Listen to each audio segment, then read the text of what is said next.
Hello and welcome back to the Ketchup Court Podcast. I go by the name of Hines. Thank you so much for tuning in for another update in regards to the Diddy case. We have a lot of updates to give you.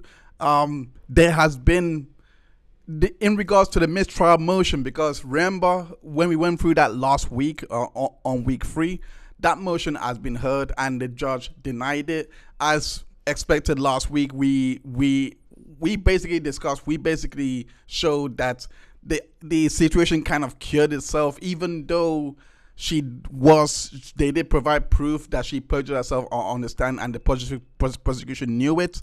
They were mainly trying to argue that Cassie was also perjuring herself on the stand to try and get the case thrown out, that the prosecution intentionally put them on there to prejudice Diddy, but that wasn't enough.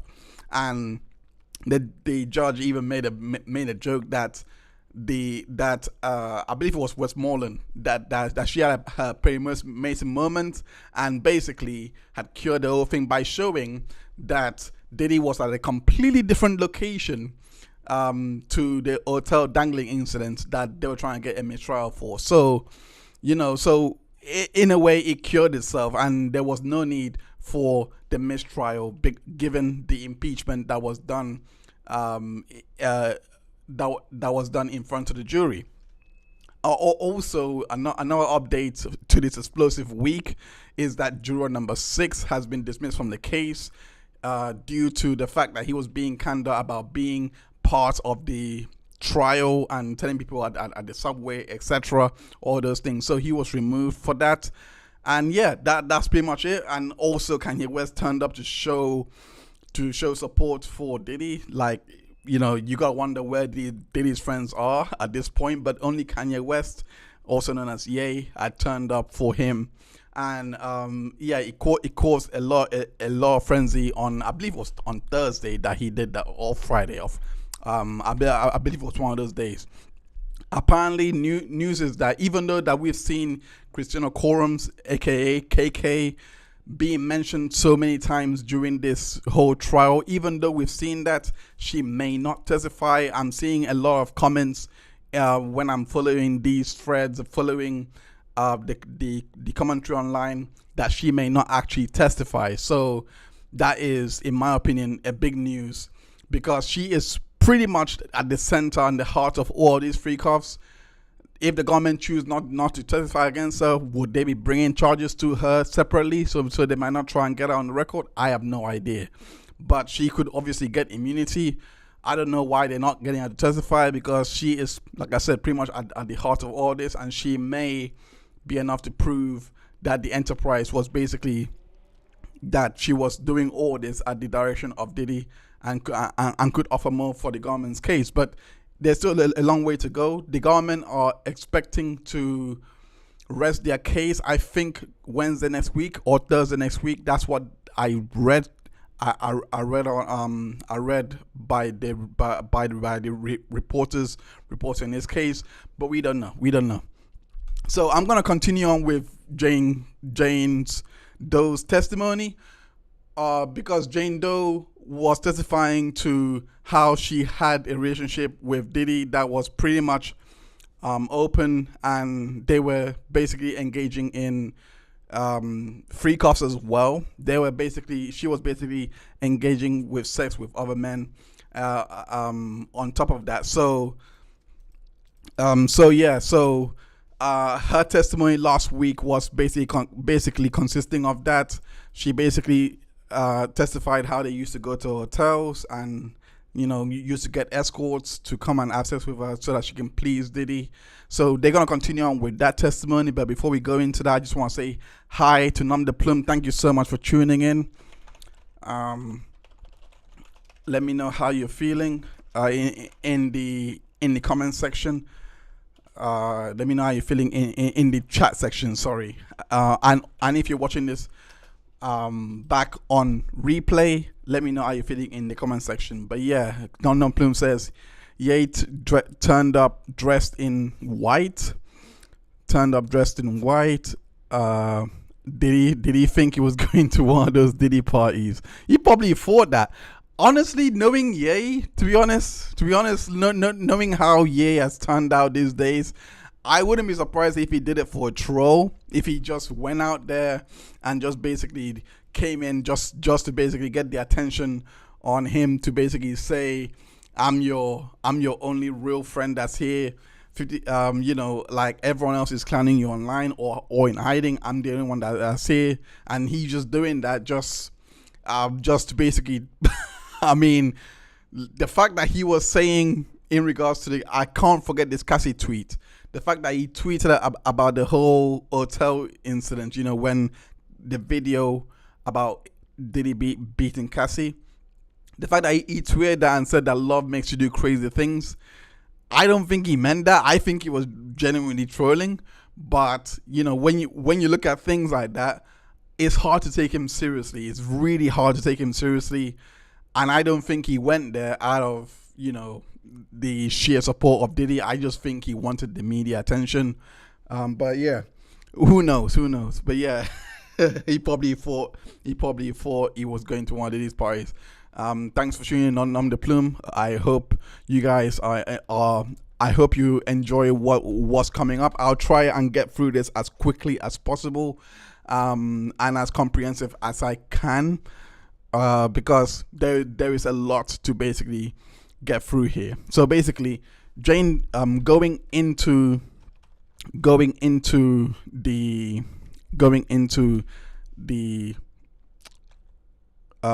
makeshift transcript is not a proper transcript. We don't have that. I do have sections of transcripts that I could find online based on the people that have links to court reporters. But the best I can do is Inner City Press, who is tweeting from the courtroom and does it in a transcript format. So it's really comprehensive. So that's the best I could do. But there are some parts that you can really tell that there's more to this part, that there's more to the story, but it's still comprehensive enough for you to get an idea of what's going on in court. And it's pretty accurate when I have, cross-referenced it with other sources. It's pretty reliable. So anyway, let's go on with that. It says, good morning, Jane. Good morning, Miss Comey. Publishes for the jury. She asks, who is this? Sean's security. And this, Sean's deputy butler. Who did you call ATL? The entertainment slide because he lived in Atlanta. Your message to Sean, what was it about? My trip to New York in 2023. He wrote, send me some ish of you being bad. Then Sean says, I got the phones. Just send me what I don't have. Don't say no to me, please. What did you write? I wrote, you're traveling with our phone. You mean not Sean's two main phones? Yes, it's assistant had access to those.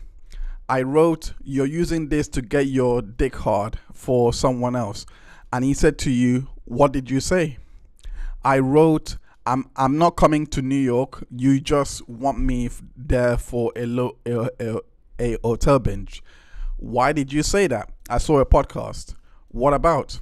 About Sean bragging about having sex for 48 hours straight on a yacht trip to an island near Miami. When did the podcast air? A month after Sean said he would take me on that yacht trip.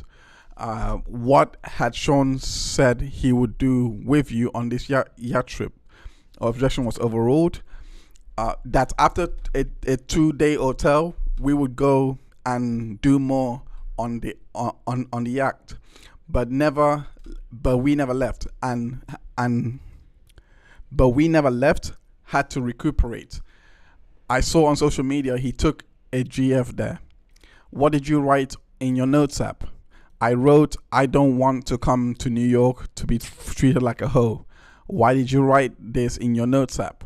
I wasn't sure I was going to send it, but did you send a version of it? Yes. What did Sean reply? He said, it's just podcast talk. I said, you took her to the Bahamas on a yacht, not me, like you promised after the hotel night. I apologize for my pronunciations. I'm not, like, some words are really difficult for me, especially this word yacht. It's pronounced differently depending where you go, but I'm having I'm having a hard time pronouncing it properly. But yeah, continuing. Can you read the text? I quoted him on the podcast. You made Papa proud. You wrote, I don't want to feel obligated, that you will stop paying my rent. What did you mean? The guilt trippy things that he would say that I had to perform. For how long had you felt that? Since I got their home in April 2023. I think this goes well into the Mann Act, because it was already established that they made a love contract, from week 3 that we went through our testimony.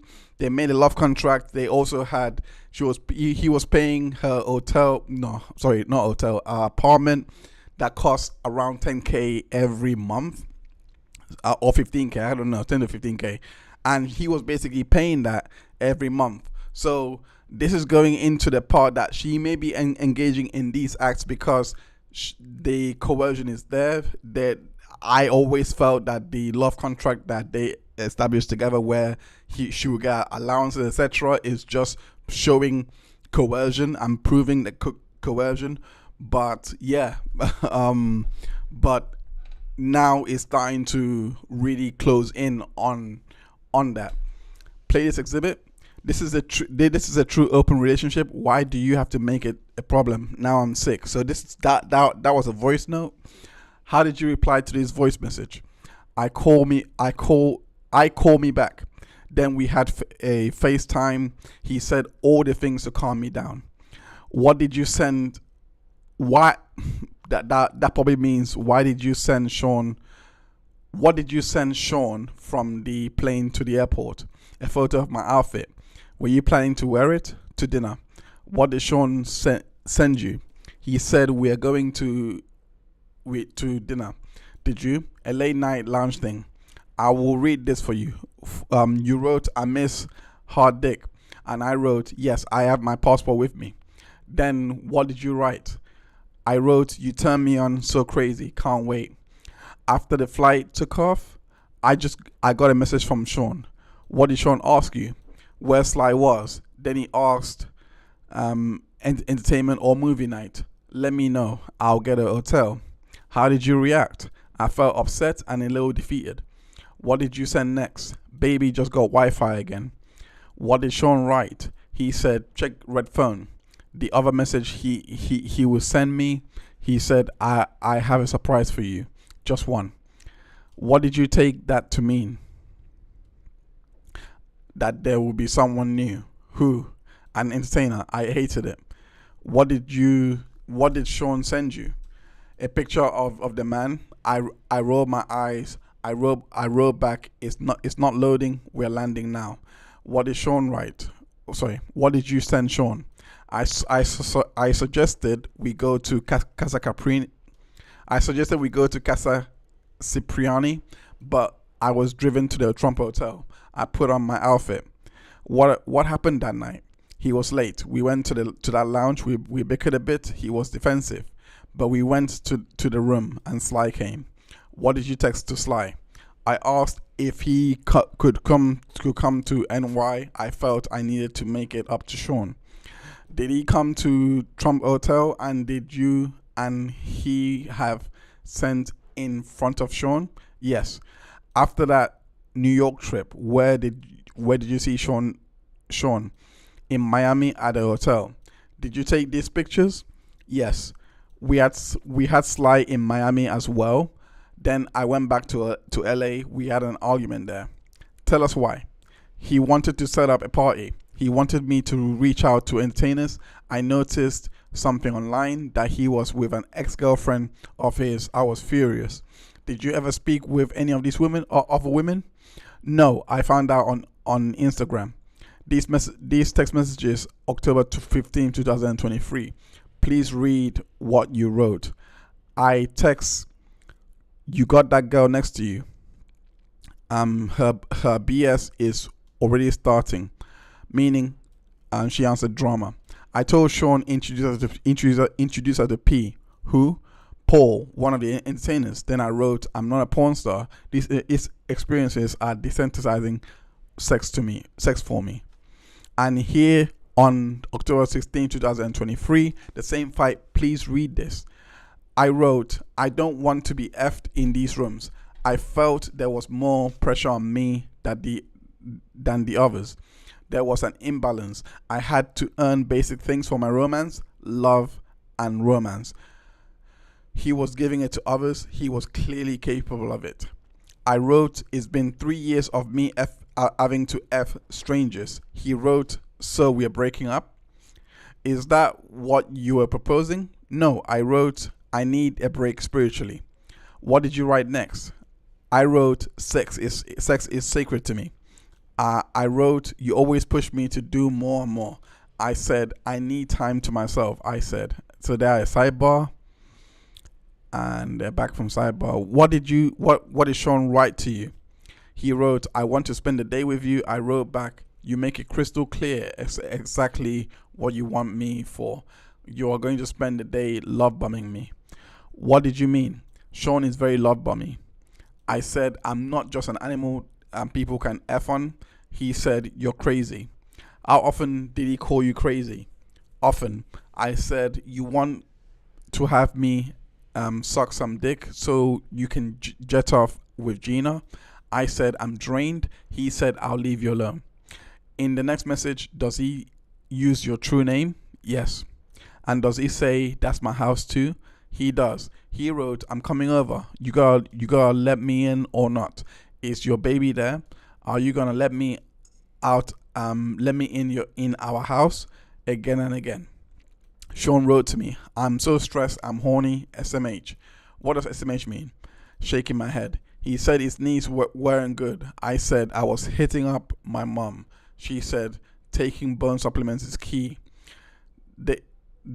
Then you saw Sean. I think that means to say then you saw Sean. Yes. We had the sobriety party at the hotel. First, I went to a concert. I stood with his security, Jonathan. I went to the store for food, for supplies for the hotel night. Sean was in the hotel. He called me. The B word. What the F is taking so long? I got there. His assistant said, "You don't deserve to be called a B." Alamatage, what happened? I didn't want to take drugs. Who was the first entertainer? Rico, then Paul, then Anton. Then I threw up. Sean said, good, you threw up. Now you'll feel better. Then I had sex with Anton. I felt terrible. Whose text is this? Mine. I wrote, baby, I love you. Do you think you could put something in my hotel? Did Sean respond? No. I personally feel like the drugs thing here, I know what they're trying to suggest, which is the coercion part, but I personally feel that the drugs, that this is leaning on inference a bit, because we still don't know if she said hardcore no to the drugs, like expressively no. We don't know that. She just said in court, I didn't want to take them. So she may not have told him explicitly, but there's an inference there that she may have been forced to take him. And Sean, basically, we have already got this impression that Sean is this villainy figure that likes it when people are in pain. So when he says, good, you threw up, that probably suggests she might have been forced to take her at a time. That's the inference here from basically this testimony. I needed furniture for the house. I wrote, you weren't too busy to make sure Chelsea was ready in DC. Play the voice note. I don't know where the F Chelsea is. I ain't with no bitches. Leave me the F alone. I'm single. What frustrations did you feel? Not being heard about how I felt about the hotel nights. Did you use names for the other women? Yes, it was misdirected anger. I asked, what does the house have to do with what I'm saying? I wrote, I'm not Gina or Cassie. Were you telling Sean you were going to speak out about your relationship? It was sustained objection.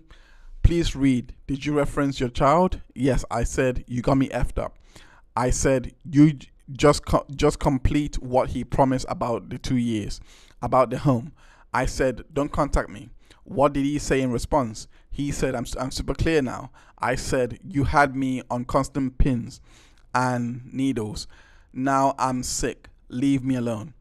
Does the next message reference a prior relationship you had? Yes. Then he says, I was told you were crazy. He said, you took it too far, baby girl.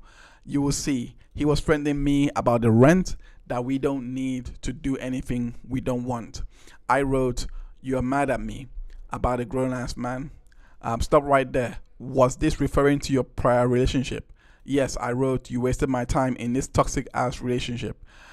Did you then refer to your previous relationship? Yes. You invited me to your work to pair me up with some random man. Any mother effer for your own sexual. What were you talking about? The two I had chose for myself, Sly and Anton. Sean kept trying to say I chose them. I wanted it. So basically, the inferences here is that now we're getting the idea that Sean was recommending boyfriends to her. So it wasn't just sexual partners. Basically, he was forcing her into relationships with others. So this is, I think this is proving the man acts really well. Let me check the chat. Rosalind Duke, how are you doing? Welcome. Thank you so much. She says, looking good, looking good, friend. Thank you so much. I appreciate it. I hope that you're enjoying. I wish this trial was televised. Oh my God, I'll be streaming it. I'll be recapping it every day if it was televised. But oh well. We can only do what we can. Non the Plume says, I'm really surprised neither defense nor prosecution didn't make more of the fact he continues to pay our rent and attorney's fees. Oh yeah, I'm going to get to that because there's a transcript out in regards to that. But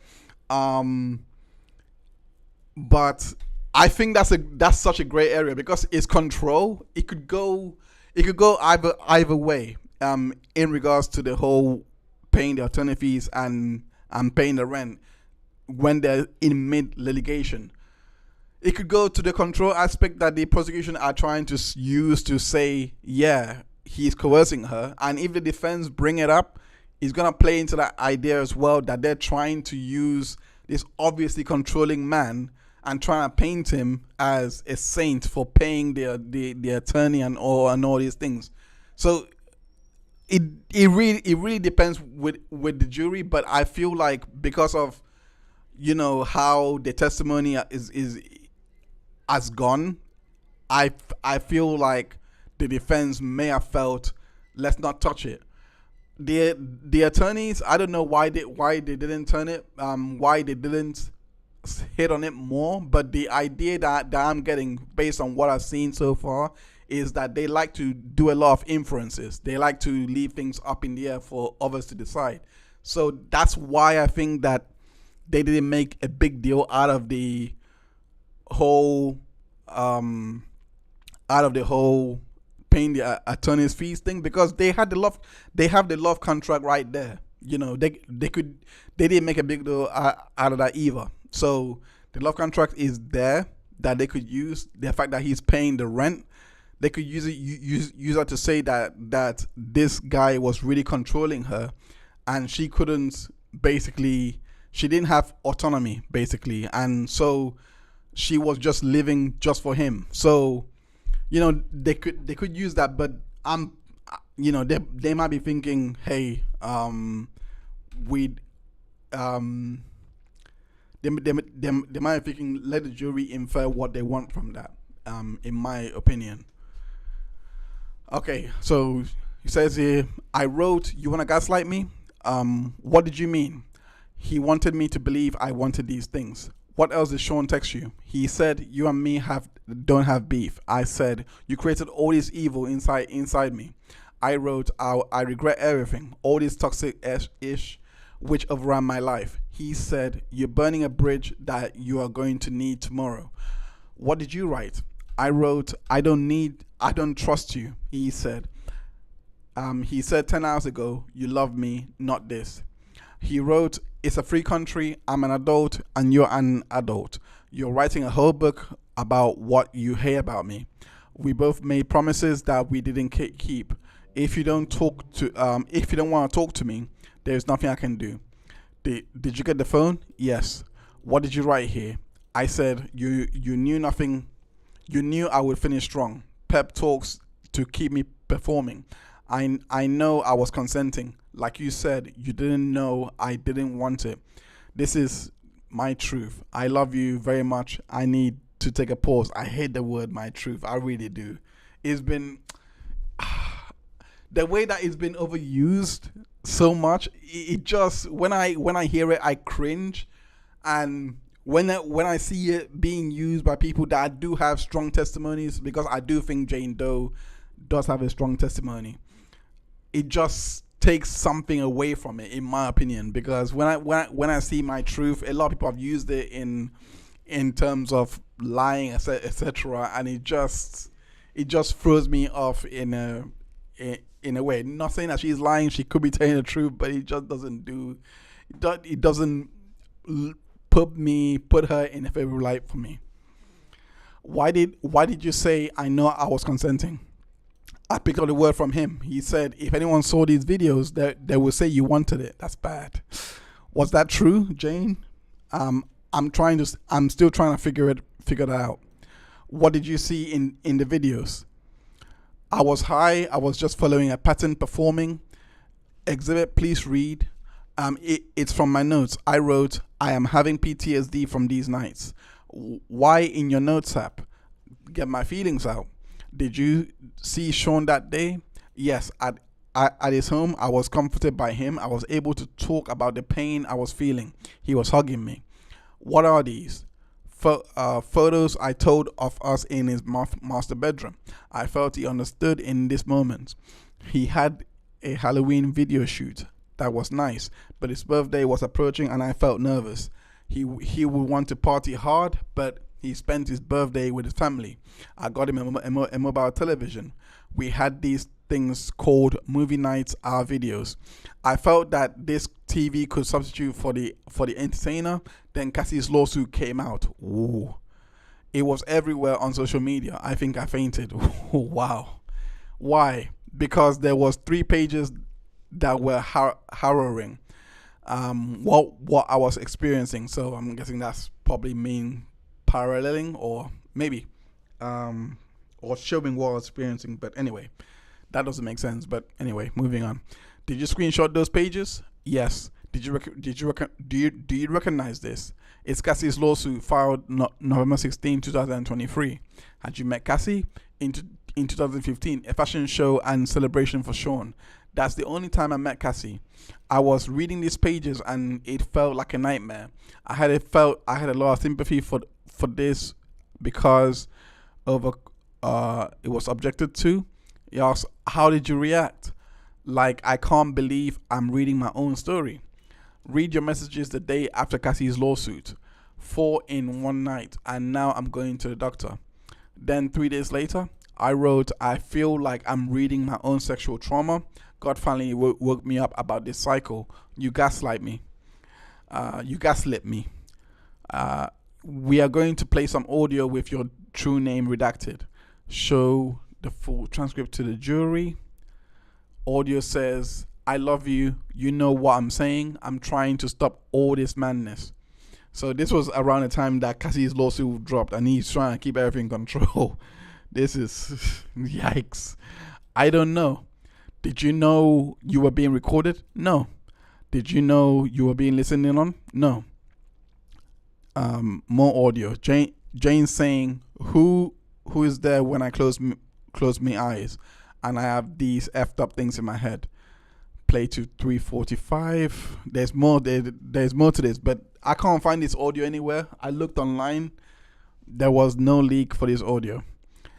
Sean Combs' voice. "I'm trying to be there for you. You know what I'm saying. I'm just effed up right now." Sean Combs asked, "Are you recording me?" Jane, were you recording him? Absolutely not. More audio. Sean Combs' voice. What you did is not right. You know what I'm saying?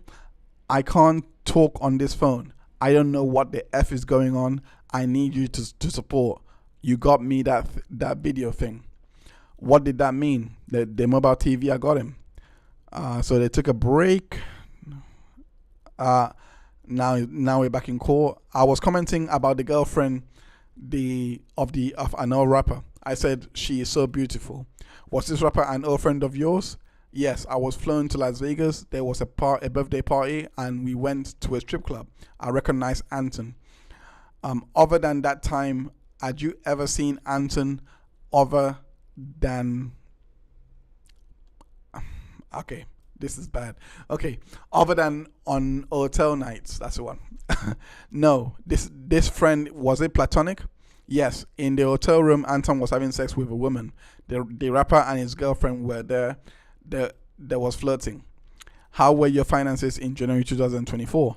Better. I decided to do an OnlyFans. Oh, OnlyFans girl. What kind of content did you create? Lingerie, swimwear, implied nudity. What's that? Your hand covers your body. I wanted to stand on my 2 feet. I was also getting child support and some money from Bear. I advertise his brand on my social media. He offered me money. Actually, he just sent it to me. How much? $9K or $9,000. He said, if you want to post for my brand, do no big deal. Sean messaged me. He had a dream about me, that I was on the Concorde. Why did you answer him? I missed him dearly. He said, so what you want to do on your birthday? I said, I'm traumatized by my past birthdays and what they led to. What did Sean write? He said, if you change your mind, I miss you, stay happy, love. What did you write? That I'm just being mature, I don't think I'm ready to see you. Did you see him for your birthday in February 2024? Yes. How was it in Miami? Sean had candles, my heart was beating super fast, and I think it was beating too. We were oddly in the same color. I thought that was nice. What happened at dinner? Balloons, a 5-course dinner. We used ecstasy. Then Sean asked, do you want to see Don? What was your reaction? I was high. I said, okay. Me and Don had sex in 1 star. Then we rested a couple of days. Then we flew to LA. We were back together. In 2024, where did you visit Sean? Miami in May, July, and August, and at my residence in LA a couple of times. Did you and Sean go out in Miami and LA in 2024? No, things had really hit the fan. A lot was going wrong in his life. The press was after him about Cassie's lawsuit. With which entertainers to you have sex with in 2024. So you're telling me that even despite the lawsuit, this guy was still going around and doing all this in a hotel room. Wow, this guy is fearless. I'll give him that. Even with Cassie's lawsuit there being released to the media, he was still going around having freak-offs with Jane Doe. I mean, it was a polyamorous relationship that they were in, so I guess he can't stop, he won't stop. Anton, Don, Larry, we stayed in the residencies. In the residences, there was a lot of focus on Sean elsewhere. I showed him how lucrative OnlyFans was.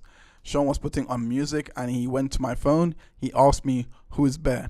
Why are you texting like this with him. The money thing came up that Bear had sent me money.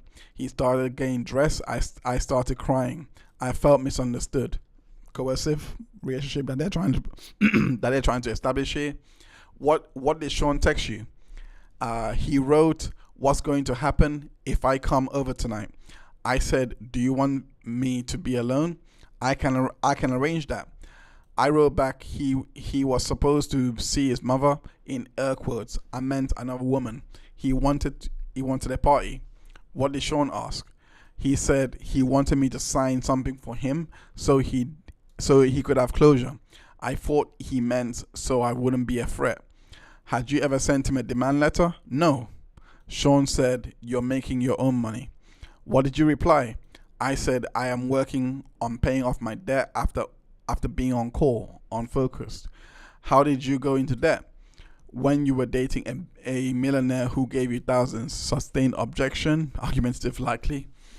What did you write? I said, "I'm tired. You can't make it to the 2 years without bringing it up to me." What did Sean say here? Bear, my colleague, I said I hate living in fear. The roof over my head was just going to come off. I asked, "Did you tell Robin?" That's his accountant, to cut it off. He said, "You make your own money." So this is implied threat. I can already tell. So she's trying to seek assurance that the money that was being sent to her to pay for the apartment was being cut off, and he's like, "You make your own money." That's an implied threat, which goes into coercion. Did he continue to pay your rent? Yes, he kept paying. Did you learn his houses were searched? Yes, HSI came to my house. Who hired you a lawyer? Sean. Is Sean still paying for your lawyer? Yes. Did you talk to Sly after 2024 searches? Yes. He called and said he had a tape and he intended to release it bit by bit on the dark web. Damn. That's blackmail. That's definitely going into the coercion part of the RICO and the Mann Act, especially with Jane. I think it's overwhelmingly proving coercion at this point. I asked Sly, he got the video. He said that Sean picked up his phone and recorded with it. I asked Sly Cabral how much he wanted. He said 10K. I told Sean Cabral just tried to extort me. Sean was crying. Oh, this is not the same guy. This is Sly. My bad. That's not the same guy. That's not the same guy. What did he say? Get legal on it. Did you speak with Cabral? Yes, I told him this was extortion. This was sextortion, and I would not talk with him. Then a media company called me and said they bought the tape and did I have a comment. I fainted. We had to control the situation.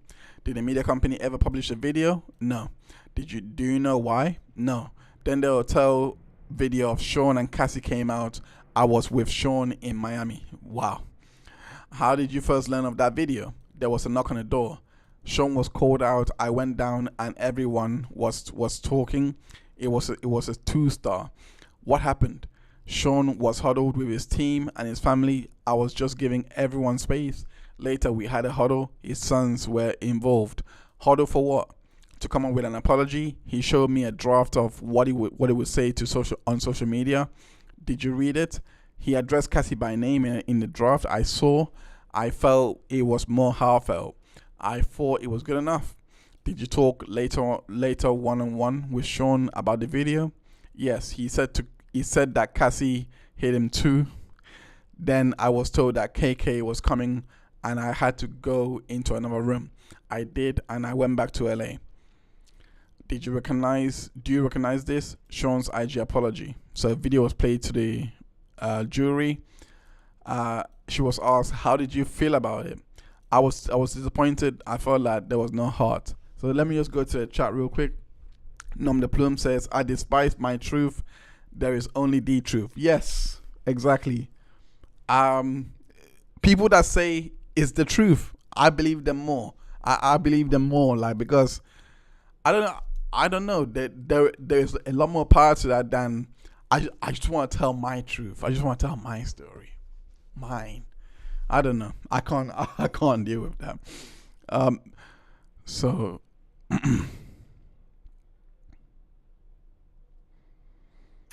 so jury back in. Apology video was played again. It was effed up. Sought professional help. I'm going to therapy. We've seen the apology video on IG. I'm going to rehab, etc. Jane, what did you understand he was referring to? The hotel lobby video. The next time you saw him, June 18, 2024, where did you see him? Home in LA, date night in the house. Jonathan came to help set up. What did Jonathan do? I put some candles around the home, decorate with red lights, make the environment cozy. What was the plan to have an entertainer? No, was the plan to have an entertainer. That's what I think he meant to say. Jane responds, no, I wore a long brown dress. I opened our patio, which has a really nice view. Did you two get into an argument? Yes, we had champagne and some tequila. I started confronting him about who he was with on his family trip to Utah. What did you say to Sean? I said you're a pedophile. He was 25 or more years older. I said if a girl can't buy her own drinks, what makes you interested in her? I believed she was under 21, but older than 18. Yes, I pushed his head into the marble. Then what? I started throwing candles and glass. I was angry. Now, I don't know. Age gap, maybe not the right time to say this because of the obvious dynamic, but I always hate the age gap. Look, if you're 18 or over, I don't know. I mean, I personally wouldn't go younger than 25, but I don't know. This age gap conversation is always stupid because human beings, when they become adults, they're adults. They're adults. I mean, as long as you don't go lower to 17 or 16, that's to me that's crazy. But if they're 18, 19, 20, at least 20, like leave them be, in my opinion. Anyway, moving on. He was probably cursing and calling me crazy. I wanted to lock myself in the master bedroom. Sean touched you? Not yet. I locked the bedroom door, but he kicked it down. Then he kicked down the bathroom door off the hinges. He kicked him away into my closet. I tried to run, but he kicked me and put me in a chokehold, and I couldn't breathe. This was after the Cassie video as well. I went to the front door and to a wall six blocks away. How long did you hide there? 2 hours. Then I went back. I saw Sean. Sean kicked in the guest bedroom door. I was throwing glass and candles at Sean.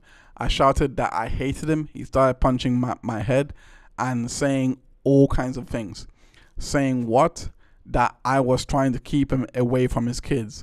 I said no, but he kicked me on the grounds. I was balled up. Then he grabbed me by my hair and arms and dragged me back to the house. This is like some scary movie. What was he saying? That I was effing crazy? I kept saying, just leave me the F alone. I called the girl I thought Sean was with and asked if she was on the trip with Sean. She said very insulting things. Then Sean held me down, so I had to listen. What did you do? I told her to shut up and that he was beating my ass. Sean hung up. Then he told Jonathan to tell me he wasn't with no girl on his family trip. After the first FaceTime, what? I went into the shower to cool off. Who was with you? Sean. I saw a black eye forming. Welts. How were you in the shower? Naked. Sean was in his pants. He slapped me. I fell to the grounds of the shower. Then what? I was exhausted. I just sat there. Sean said, just put some ice on it and put an outfit on. Outfit? Lingerie and heels. Sean was using my phone to play pornography.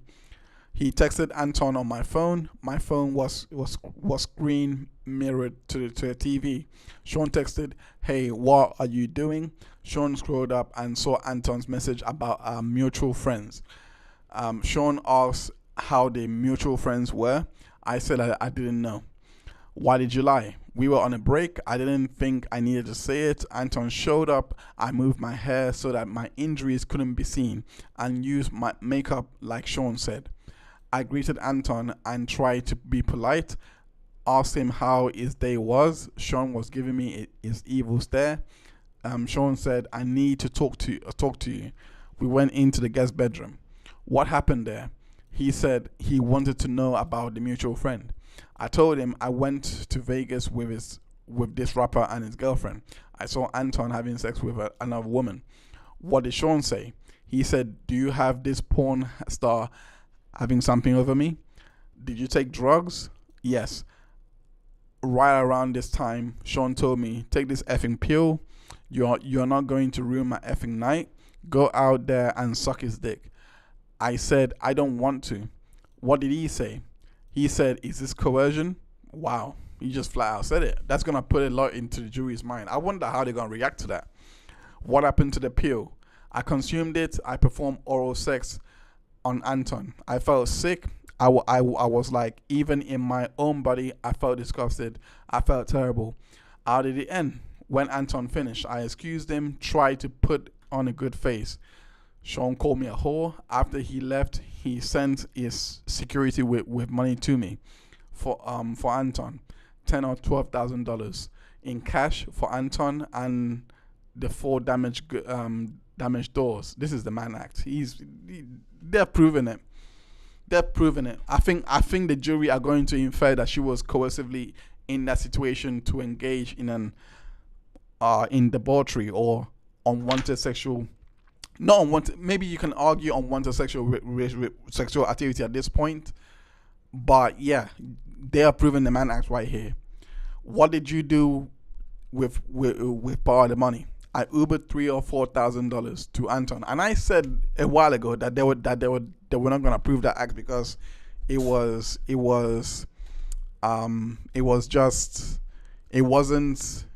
fitting into what Cassie was explaining. I felt they were not going to prove that act based on Cassie, but with Jane Doe, they've easily proven it because they were actually in a relationship that didn't have her signed to bad boy or anything like that, or have her signed to his businesses.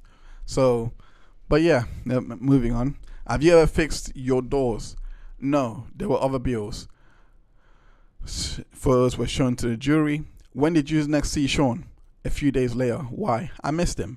We were trying to have a Sunday fun day, but it was like tense. Did you and Sean talk with Jonathan? Sean FaceTimed Jonathan, asking him what he saw that night. For a moment, Jonathan saw me in a corner crying. Then I shot a video of Sean and my out in the yard. I don't know what that means. Did you inadvertently film your injuries? Yes, my welts. And when you learned that Sean went to Wyoming? I was outraged. He was with another woman. Did you block him? Yes. How long? 2 or 3 weeks. Then I saw that his mother had been hospitalized. I wanted to put what happened between us to the side. He said this was just too far for me. I saw you had me in a box. Did you sit? No, let me start again. Did you see the name of the rapper? Yes, I flew on a red eye to meet Sean. And what did you do? We had a really nice time. Sean said, you could tell me when you're tired. What did you do? Sorry about that. What did you say? Let's stop for now and see each other later. His demeanor changed. He said a man spends all this money on you and you say you're tired. Oh. He threw water on me. He called me a bitch. He gave me an ecstasy pill. What happened? Sean was celebratory. He said, "Let's go." The Paul come to Miami? Yes. The Paul come to 2-Star? Yes. I was given a spray bottle, liquid molly into my mouth. I felt a surge of high-octane sexual energy. Paul comes in. I greet Paul with that energy. Did you have sex with Paul in front of Sean? Yes. When was the last time you saw Sean in person? August 2024 at 2-star. So they were still, they actually did this when the video came out, and I feel bad for her at this point. I feel bad for her because I don't know. You have to be so hypnotized to a point. Maybe hypnotized is the wrong word, but you have to be so downtrodden, or I don't know what adjective to use, but you have to be so down bad. Let me use that. Let me just say you just have to be in a bad place that you will continue to be in this situation, live that lifestyle, still carry on with the freak offs, despite seeing what had happened to Cassie be released to the media. Despite seeing that, you still continue on with it, and the fact that he even beat you as well. That is painting such a picture to the jury in terms of coercion, in terms of she had no choice but to engage in this. If one juror picks that up, it's over. I can't see them overlooking guilty for the Mann Act charge, which was indictment 3, charge 3. So yeah. Did you have sex with Don in front of Sean at 2-star? Yes. One last text message. The last one I will ask you to look at. Did you go to New York to see him? No. Why not? He was arrested. Did you get a subpoena? Yes, I had to come in November 2024. Then January 2025 and after. Did you see a therapist? 3 months now. Do you have an attorney for this case? Yes. Who is paying? Sean. I'm still processing. And then that was it for the day. Nothing further. So,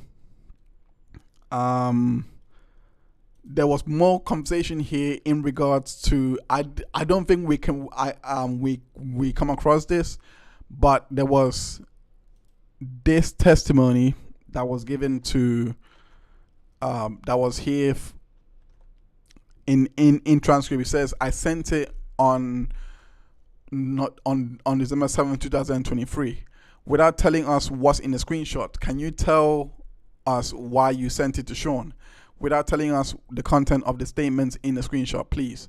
It was just something that was very triggering for me.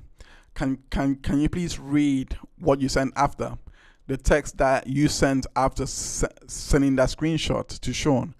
I said, I'm crying. I'm so triggered by this because it's too close to some nights. I felt forced. Please stop drugging and using women for your fetish nights. It creates demons inside us and real trauma to women who are only doing it to please you. Let that pain on other women stop with me. Leave women alone who don't want to do this, to do those. Please read the last 2 sentences of the text, please. I said, leave women alone who don't want to do those nights with you. Hire prostitutes and stop emotionally harming women who love you. So that was a transcript of Jane Doe that wasn't part of that thread. She was basically asking Sean to basically stop using her for the night. So that wasn't part of the thread, but I think it was around the same day. Sorry, around the same questioning around Cassie's lawsuit being released. So moving on. I believe this was now cross-examination, and Tenny Geragos was the person that began the cross-examination. Jane, we met before, then you stopped meeting with the defense. That was your choice, correct? Sorry, right? And she says correct. You're testifying against Mr. Combs. I'm testifying against him. How many times did they prep you on how to cross-examine, how to be cross-examined at this trial? Maybe 2 or 3 times. Did you bring in other prosecutors to cross you? Yes. And they granted you immunity at grand jury, right? Yes. You said you had regret about some of the choices you made with Mr. Combs.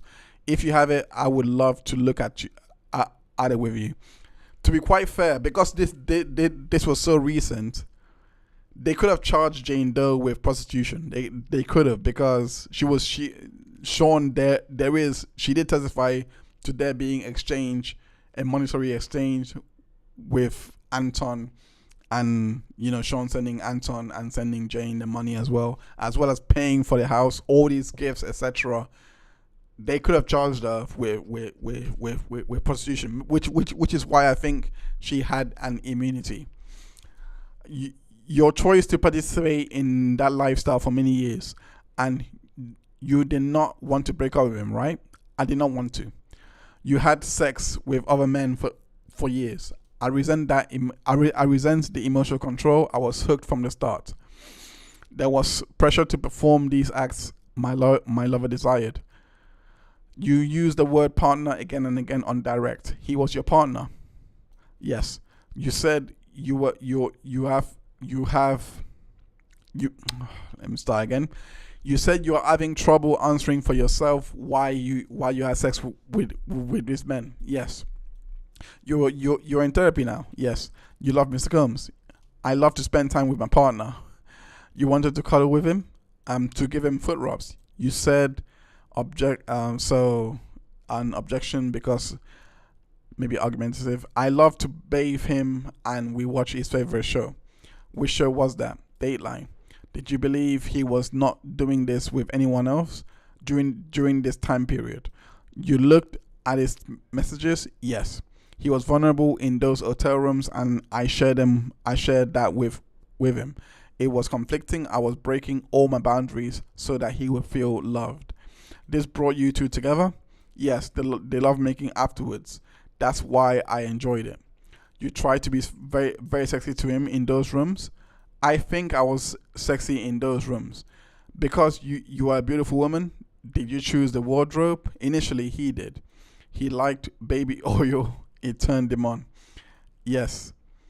How old were you when you started your relationship with Mr. Combs? 35. What are examples of your fantasy talk in those rooms? He would have me and the entertainer be in a cheating role play that Sean left town. How high were your heels? 6 to 7 inches. Usually I wear 3 to 4 inch heels. You wanted your child to be closer to your child's father, but did the father see the child? What does that have to do with this? Who you fly weekly to Miami to see Mr. Combs? Sometimes. Would you fly? I think I mean to say, would you fly weekly to Miami to see Mr. Combs? She responds, sometimes. We listened to 5. I love inner city Perez, but some of these spelling mistakes are throwing me off. I know that he's doing this on the fly to get it out as quick as possible, but it's throwing me off. We listened to 5 voice notes in which Mr. Combs sounded angry, but he would send you thousands, right? Yes. Why did you feel he was larger than life? Bright light. He introduced me to gospel. He had a favorite pastor he watched on TV. Has that stayed with you? Yes. Do you watch that pastor today? He was sustained objection. How much did he invest in your dress line? 20,000. Why did you join OnlyFans?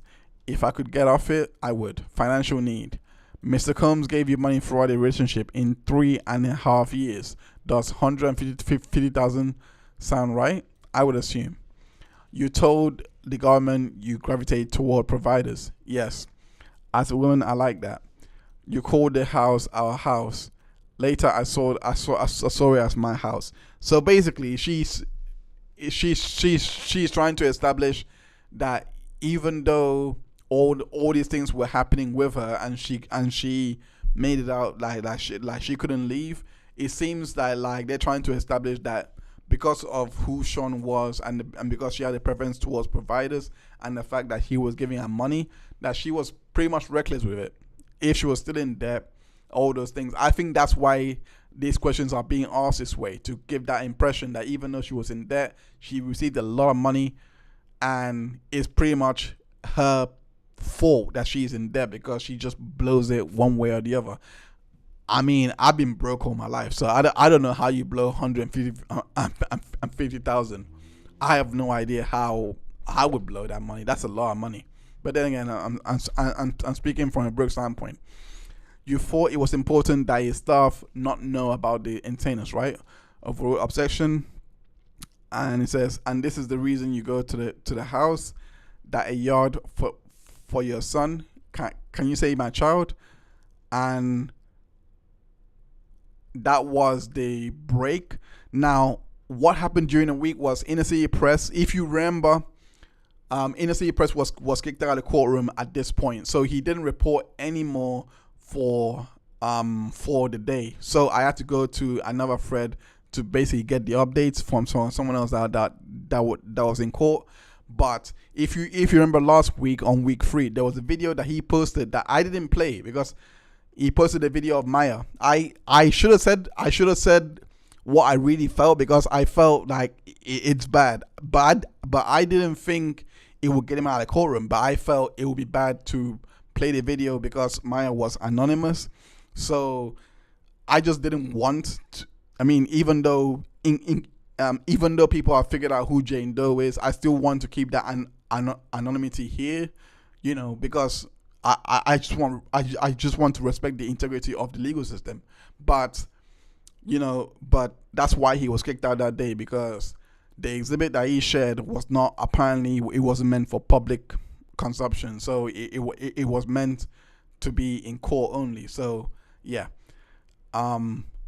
Picking up from where we left off. So Garagos asked, the court heard a voicemail from Mr. Combs where he referred to you as crack pipe.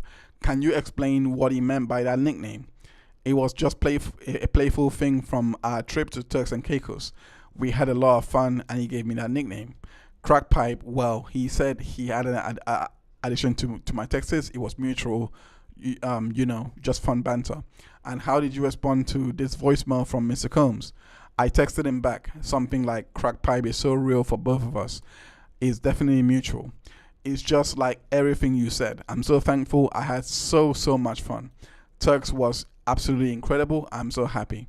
So your response was positive, expressing gratitude and enthusiasm about the trip and the nickname. Yes, exactly. I was just happy and having fun with it. The trip was amazing and I wanted him to know I appreciate it. To confirm, this exchange was lighthearted and reflected a mutual enjoyment of the time you spent together.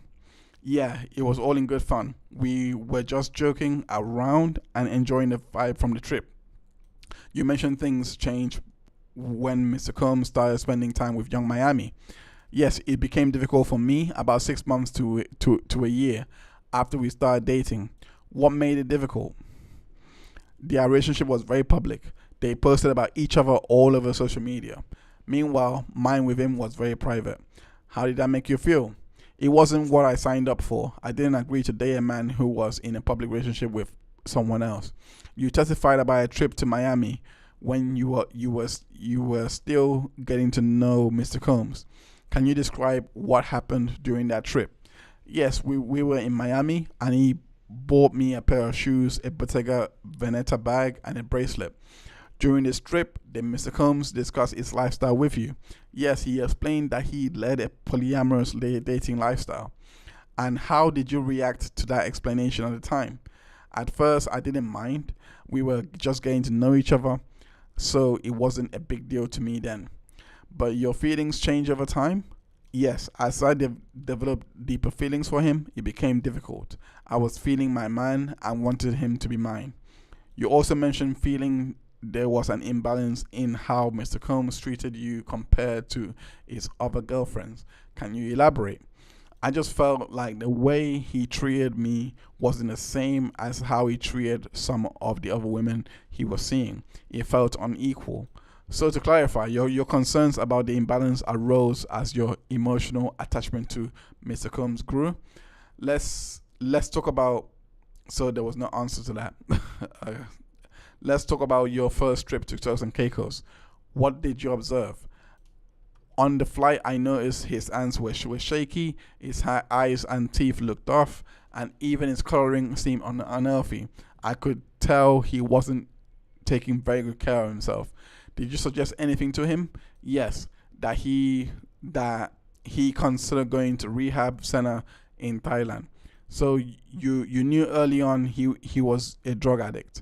In the beginning, I didn't really know how to label it. I just saw someone who was overdoing the partying. But later on, as our relationship went on, I started noticing a very strong pattern. I still call it addiction at the time. Now I would say he was a drug addict. But back then, I just thought he was a really big party guy. Did you know if he was on any prescription medication? Towards the end of the relationship, I found out he was taking antidepressants. And you wanted him off drugs? Yes, I wanted him to return to his natural form. He even told me once that he was interested in trying ketamine therapy. So that was it. Judge break for the day. That's Tenny Garago's dad. So who is doing the cross examination. So moving on. Tenny Garago's ask Jane Doe, saying, Miss Jane, would you agree that you are a willing participant in the so-called hotel nights? At the time, yes, I felt I had to keep the relationship. But no one forced you to take part. Not physically, no. And that's important as well, because what the foundation that she has built to basically ask the question is basically present that these were just two consenting adults that engaged, that just had a freaky lifestyle. And I'm guessing that when it comes to the closing arguments, that they're gonna drive that point home, that you can't punish this man for his kinks, that he basically lived this life where he was getting the escorts and doing all these things, that this life was basically just how he likes to explore his sexual fantasies, and he was not coercing these people to have sex with him. He was not trafficking these people across state lines, etc. That's what I'm guessing is going to happen in the closing statements, in my opinion, because with that foundation set and her saying not physically no, suggests that there was a way out for her one way or the other. But I still think that the DA done a very good job. The feds, the government done a very good job showing at least implying that, there were many times that she didn't want to take part, but she couldn't say anything. And the abuse, maybe you can infer that that's coercive enough. And you were aware that Mr. Combs practiced a polyamorous lifestyle? He told me early on, yes. Yet you chose to stay in the relationship for quite some time. I did. My feelings for him grew deeper. And during this time, he supported you, paid your rent, gave you gifts, covered expenses. Yes, he did all that. Would you say he was kind and generous at times? Yes, he could be very generous. So your relationship, though complicated, had moments of affection and mutual agreement? It did, but that doesn't mean it didn't hurt or feel controlling. During the hotel nights, did you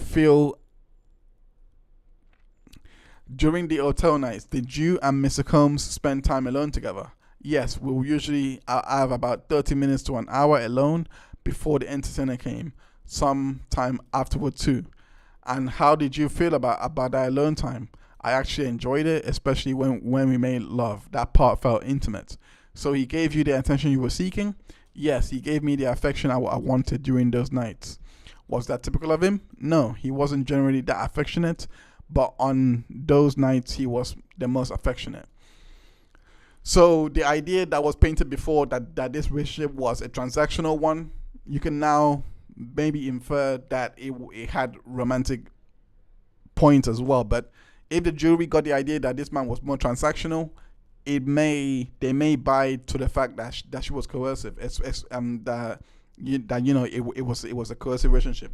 I still what happened when she was getting beaten up might have a prejudicial ring to, for Sean, because again, when you're being beaten up, it can impair your judgment to a point that, the feels come in and you might not want to leave a bit more. Were red light and baby oil only used during the hotel nights? No, they weren't exclusive to those nights. What else were they used? He used them during other sexual encounters, even in his private residence. Were you aware that the hotel nights were being filmed? Yes, I was okay with it. And Mr. Combs told you the videos were just for the two of you? That's what he said. You put on a show That's not a good answer, by the way. That's if you don't trust Mr. Combs, you're gonna get in your mind that he shared it with other people. Anyway, you put on a good show for him in these videos because you knew he would watch them again. Yes. Isn't it true that you enjoyed rewatching the Hotel Night videos with Mr. Combs? No, I did not like that part. But you still did it. Yes, it was just a part of the relationship, something I tolerated, even if it made me uncomfortable. Tenny Garagos tells the judge that she may have to pause the cross at 3 p.m. today because they want to finish the cross by Thursday. Anyway, moving on. Let's talk about the Hotel Nights. What was your understanding of why Mr. Combs wanted them? They were driven by his desires. I would label it as cuckold, a man being turned on by watching his woman having sex with another man. That term was spot on. And why did you participate? Out of love. I wanted to please him. Did Mr. Combs ever explain his motivations? He liked to call it voyeurism. I used the word cuck for myself. So weird. I also think that there may have been some bi-curiosity involved. Cucks can be curious but too afraid to act on it.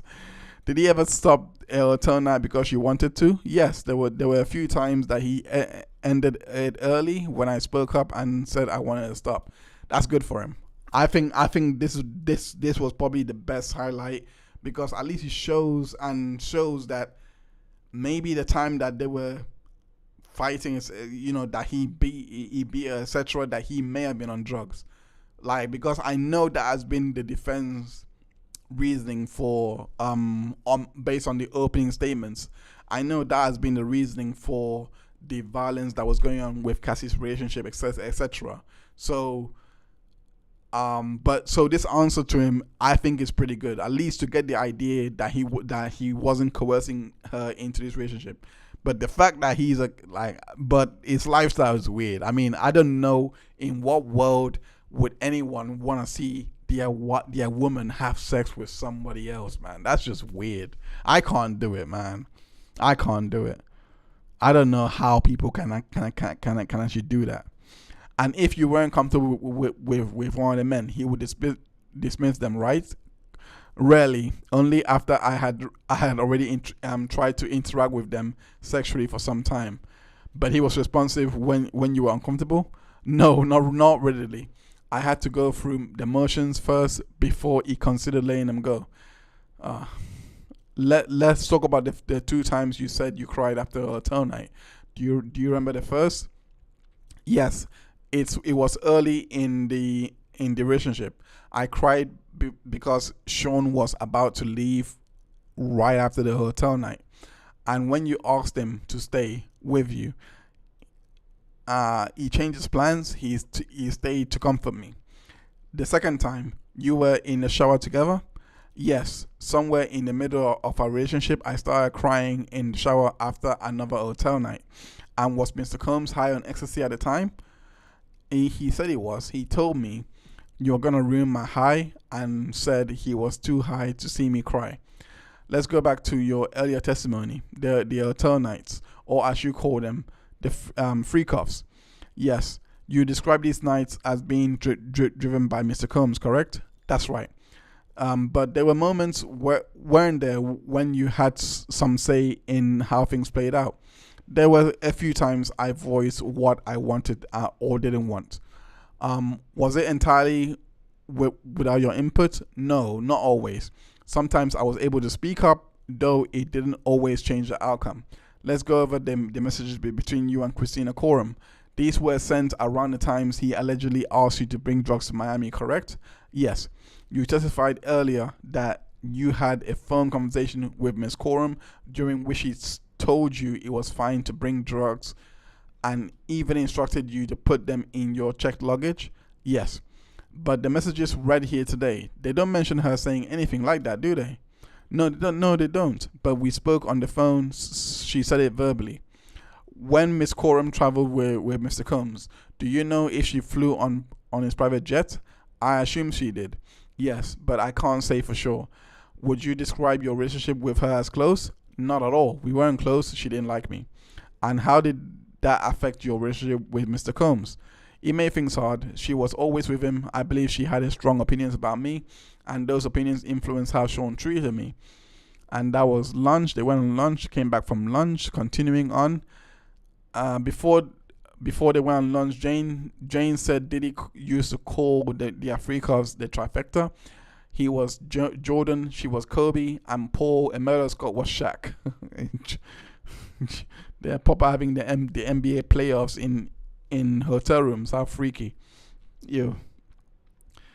Jane, I would like to revisit your messages from Halloween 2021. Do you recall texting Mr. Combs that you wanted to see him? Yes, I do. And he replied that he would had a rough day and wanted to lead tonight. That's correct. You responded by suggesting the two of you freshen up, have a drink, and see where the night goes. Yes. Did Mr. Combs mention he didn't feel like being around people? He did. And the two of you ended up having what you referred to as her hotel night after those texts? Yes, we did. Now, the next day, you texted someone named Sly, asking for explicit videos. Is that correct? Yes, I was with him at the time. He asked me to reach out to Sly for those videos. Then a few days later, you texted Sly again, this time saying I will organize and ask you about a visit. Yes, we were still together, trying to plan when we might see Sly. You mentioned earlier that you were pursuing a modeling career. Can you tell the court a bit about that? I did some modeling, yes, mostly commercial work. Thank you. Now I want to turn your attention to a series of text messages.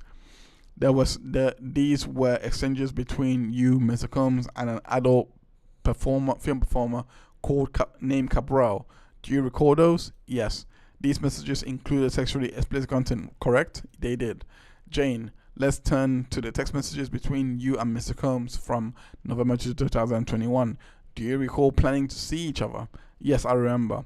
In those texts, Mr. Combs asked you to be explicit, correct? That's right. And in response, you send them sexually graphic messages involving yourself, Mr. Combs, and someone you referred to as an entertainer. Yes, because that's what he wanted. That's how he'd like to communicate. You both exchanged a series of these fantasy messages. Eventually, Mr. Combs asked what you wanted to do. How did you respond? I said I wanted to spend time with my favorite person. After that, did he ask if you wanted him to come with an entertainer? Yes. Did you agree with that? Did you agree to that? I did, because that was the only option I was given, and I wanted to see the one I loved. Jane, I'm now going to read aloud a message that you sent to Mr. Combs. I want to sit on your face. Oh God, do you recall sending that? Yes, I do. Can you explain the context of that message? It was part of a sexual exchange. That kind of talk was expected. And in these messages, you also use the word wall drops emoji several times. What did that emoji suggest? It was meant to suggest sexual arousal or desire.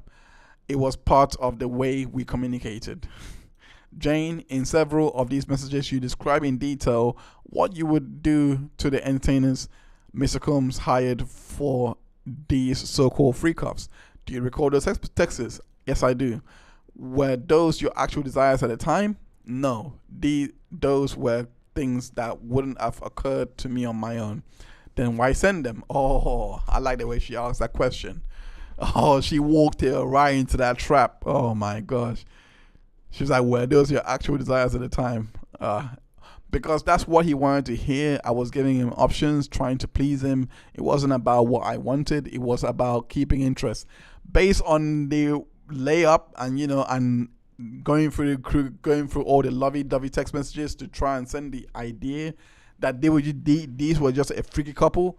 This answer now, I don't know how the jury is going to perceive it, but they might look at it as, okay, you're saying that now, but at the time, it seems like you were really into it. Let's talk about one of the Jane, let's talk about one of the more graphic messages you sent to Mr. Combs. You initiated the exchange, correct? Before I answer, I just want to say this. This wasn't who I naturally am. Go on. I felt like I had to speak that way. I needed to keep him happy. I am in 2021, really madly in love. I'm wanting to please him and appease him. So this message. So Garagos asked. So this message, it wasn't about your own desire. No, I was being agreeable. That's what he liked. So I adapted. Jane, you offered to buy Black Matrix underwear for Mr. Combs, correct? Yes, to please him. I knew it was something he would like. So you knew that kind of language, that kind of gesture turned him on? Yes, because it wasn't real intimacy. It was just what he expected from me. I'm guessing she caught on to what the lawyer was doing by this time.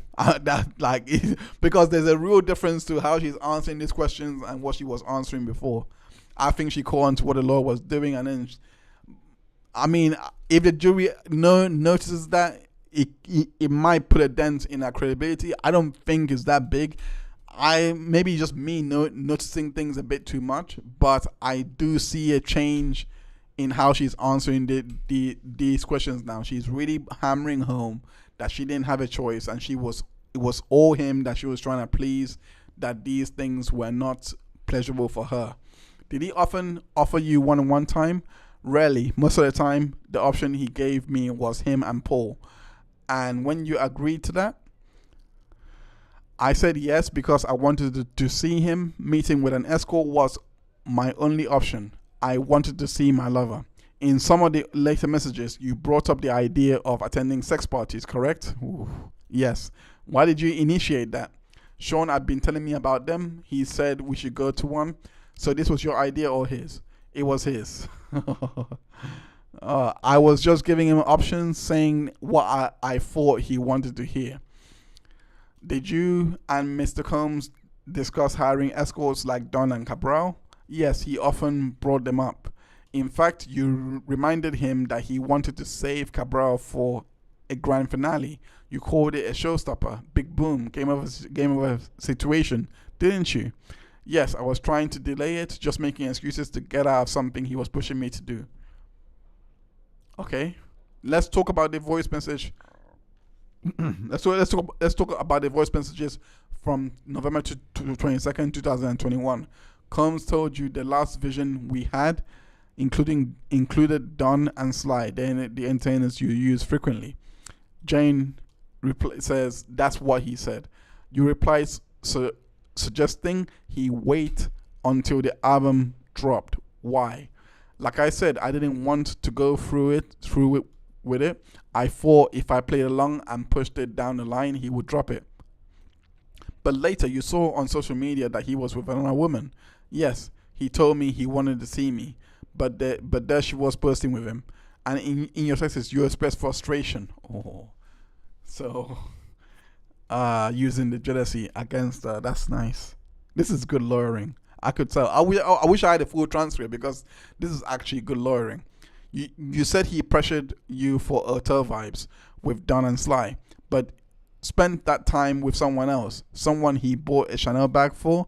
Exactly. I gave in to things I didn't want with strangers and still didn't get the same care or treatment. Now it's conflicting because now you got to ask the question, well, were you trying to delay it, or did you want him to give you that care and treatment that you felt you deserved because he was your girl and you gave him so much? There is so much going on here that the jury might pick up on the fact that maybe she's being coached to answer the questions of the examination this way. Bear in mind, I believe everything she said on direct. I'm just giving an idea of how this might be taken and the way that these questions are being informed. Mr. Combs gifted you a Van Cleef necklace and a Bottega Veneta bag, didn't he? Yes, he did. How much do Bottega bags usually cost? How much does my body cost? Ms. Jane, please answer the question as asked. Again, how much does a Bottega bag run? Around $1,500 to $5,000, depending on the bag. And do you know how much a Chanel bag costs? No. So they're gonna take a break. They're back now. Miss Jane, earlier you testified that your current home is quite different from where you used to live. Can you remind the court how large is your current residence? It's about 5,300 square feet, much larger than my whole apartment, which was 1,400. Good for you. And one of your businesses that was started with $20,000 investment from Mr. Combs, correct? Yes, that's correct. And he didn't ask for a share of the profits? No, he didn't. Yet earlier, you said you weren't able to do anything professionally during your relationship with Mr. Combs. Is that still your position? Yes. Had I not dove headstrong into the relationship, I probably would have been a bit more successful in that time frame. So the relationship held you back. In many ways, yes. Had I not dove headstrong on this relationship, I probably would have been a bit more successful in that time frame. But that's neither here nor there. So the call was done for the day. Let me go to a chat. Nom de Plume says there is no romance. I'm guessing this is probably in response when I was talking about the transactional and the romantic part. So Nom de Plume says there is no romance. There he was only affectionate to her because he knew she craved attention and would do what he wanted afterwards. That's a good point. I mean, I'm not suggesting there was romance.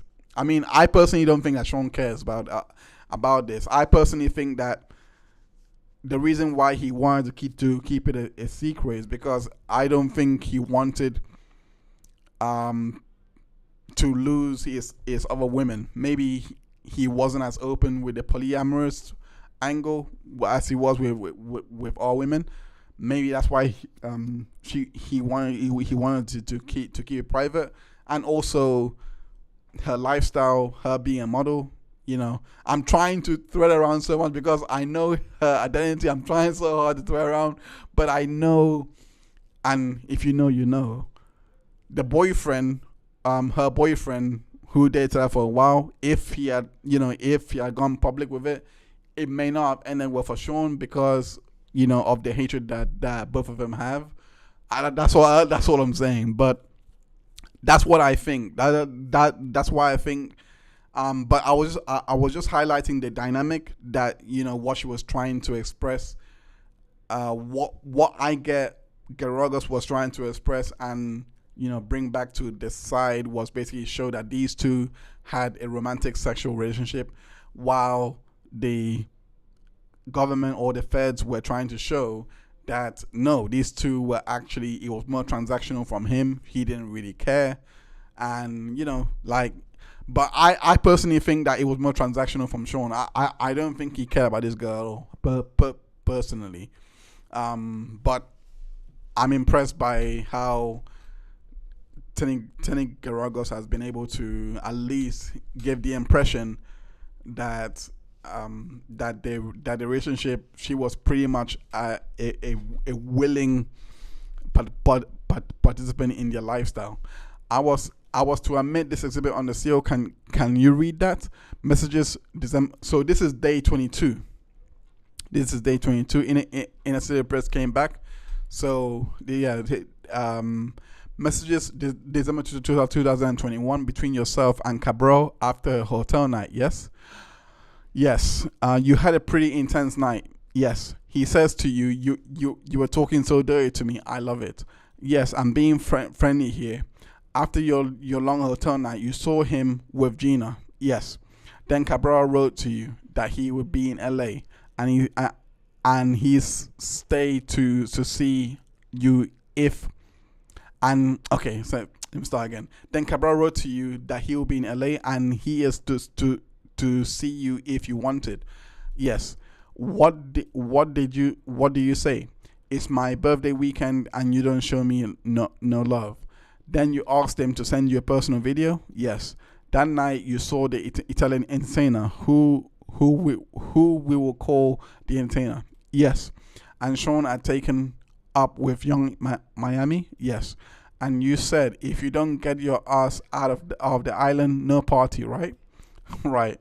Sean wrote, this is good. Sean wrote you a note that you said meant the world to you. You told KK you wanted to make it cute and romantic. Yes. The reason why I say this is cute is because now she's using, it's not a threat or anything, but at least you can see that there are times that she would now use the fact that they would go out partying and do the freak offs. She would now turn around to use it and say, you're not getting it if you don't do it, because of the jealousy that she was experiencing with Young Miami. At least from the context that is being presented here, I think it's pretty good, because again, it takes it away from the realm of coercion to do all this freaky stuff, to show that no, she was actually engaging and willingly early on. It just reminds the jurors, because I don't think she denied that. She never denied it. She has said that she was really headstrong into the relationship, but it reminds the jurors that she was not being coerced at the start, that she was pretty much in for it. She just fell too much in love, and all those feelings that she said that she was feeling, like she can't say no and all those things. It's kind of a surprise that, that she's feeling that after so much emotional investment.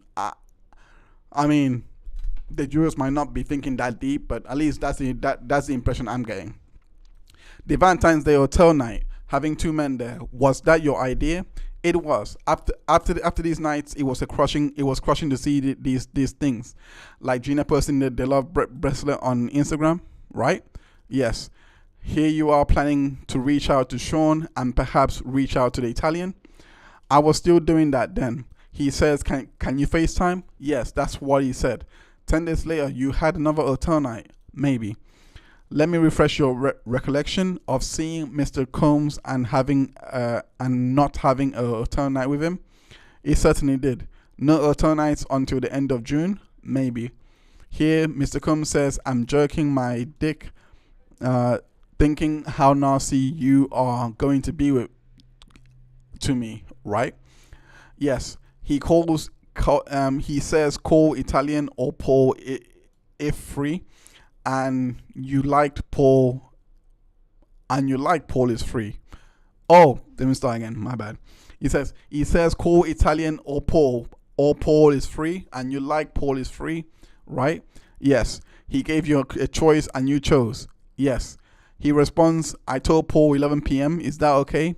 And let's watch porn first, right? Yes. He says London hotel. What would you get? Stripper shoes, shorts, maybe whips. Why shorts? I was really turned off by their shorts, so I got other shorts for them. It was not so fun to wait for them to be erect. I started to get things on the side so that so they could get erect. I got pills at the stores, rhino pills. The next day he says, wanna do dinner at 9? Bring the freak bag just in case. Right, lingerie and the rest. But you didn't have a freak night. Let me refresh your recollection. And this exhibit on the seal. He says, I'm about to work out with Paul. Then I want to see you. You say hair up. There was probably a FaceTime between these two. He says, did you want to hit Italian, right? Yes, I didn't want to. Sean says, Paul is all we need. And you say, low. What do you say? I'll go to the store unless you get a head start. What do you mean? Go to the hotel ahead of me. But then you spent several days at his home? Maybe. You really did love him, right? Yes. Do you remember seeing Sean in September 2022 and not having a hotel night? September 9th? I'm not sure. Now, do you see... Let me start again. Now, do you see you saw him but no hotel night? That's right. That is incorrect. September 4th, we took a jet to Vegas. He performed. Then we had a hotel night with an entertainer. Do you remember seeing him on September 20th and not having a hotel night? I'm not sure. Let me show you this. Does it refresh your recollection? I guess I did. Did Sean pay your birthday dinner? Yes. What was the restaurant? I can't remember the name. You had a great time? I had an okay time. You're right. Is Nobu the only place? How about something outside of the hotel? He conveniently put me in a hotel with the Nobu.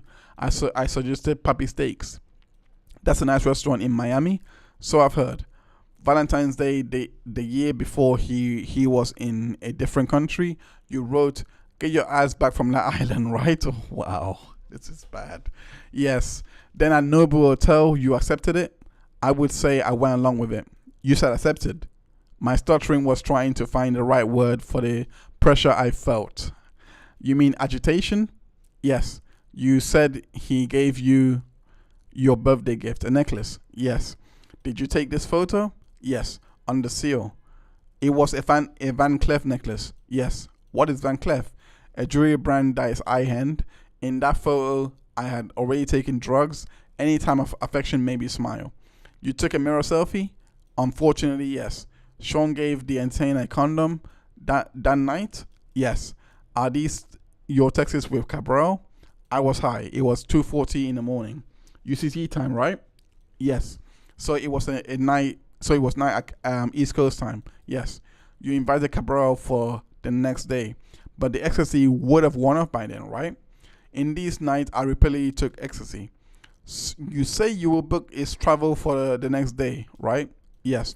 What did you write? What did you write her? I wrote, "I appreciate everything you did for my birthday. I want to give you everything you want on Valentine's Day." What did you mean? The necklace and your lovemaking, only with regard to him. Then you send him photos of your guys in the hotel room. Yes. You didn't tell him you didn't like it until you saw him with Carisha in Turks, right? Yes, it was very hurtful after enduring what I endured. You reached out to Cabral under the pressure of my lover. You asked him and he gave the man a condom. At the very last minute, thank God. You wrote to him, "I loved and appreciated every detail you put into my birthday." I wrote that with regard to Sean. You wrote that to Sean. You stopped talking to him. I was heartbroken. I flew to Paris Fashion Week. You enjoyed it? Yes. This is a text message staying between you and Sean, March of 2023. On the 2D, he wrote, "Sorry, I called you a bitch. I deserve this, love, right?" Yes. He then writes, "When can you come to Turks, right?" Yes. You sent him a heart emoji and wrote, "What we have is special, right?" Yes. The budget for your trip was I think I met was $100. I think I meant that's meant to say $10,000. Yes, and he spent $55,000. I don't know. You felt he didn't like you up and leaving to Paris. No, he didn't. You went to the Mandarin Oriental and watched pornography with Sean. Yes. Sean asked you about bringing Don. Given the situation, I said yes. You said if you know Paul, would be the, you said if you had known Paul would be there, you wouldn't have gone to Turks. I would not have. Did you write to Cabral from there and invite him to come there? Yes, under the encouragement of my partner. Yes, I did. You were happy Sean gave you diamond. I thought it was sweet. You were glad to get diamonds. I just wanted Sean. You wrote, "I wanted diamonds." Rephrase. Do you remember telling Paul that you let Sean go too far and it was your fault? Yes. They took a break. They're back. Ms. Gregorus, you may proceed. You wrote, "All I have in mind right now is your passionate lovemaking," right? Yes. You saw him 2 weeks later and did not have a hotel night. Maybe. Let's play this voice note. I believe there's no objection. I don't have it on my list, but if Miss Garagos represents it, I have no objection. So they're going to play the voice note. And Sean asks, "How do you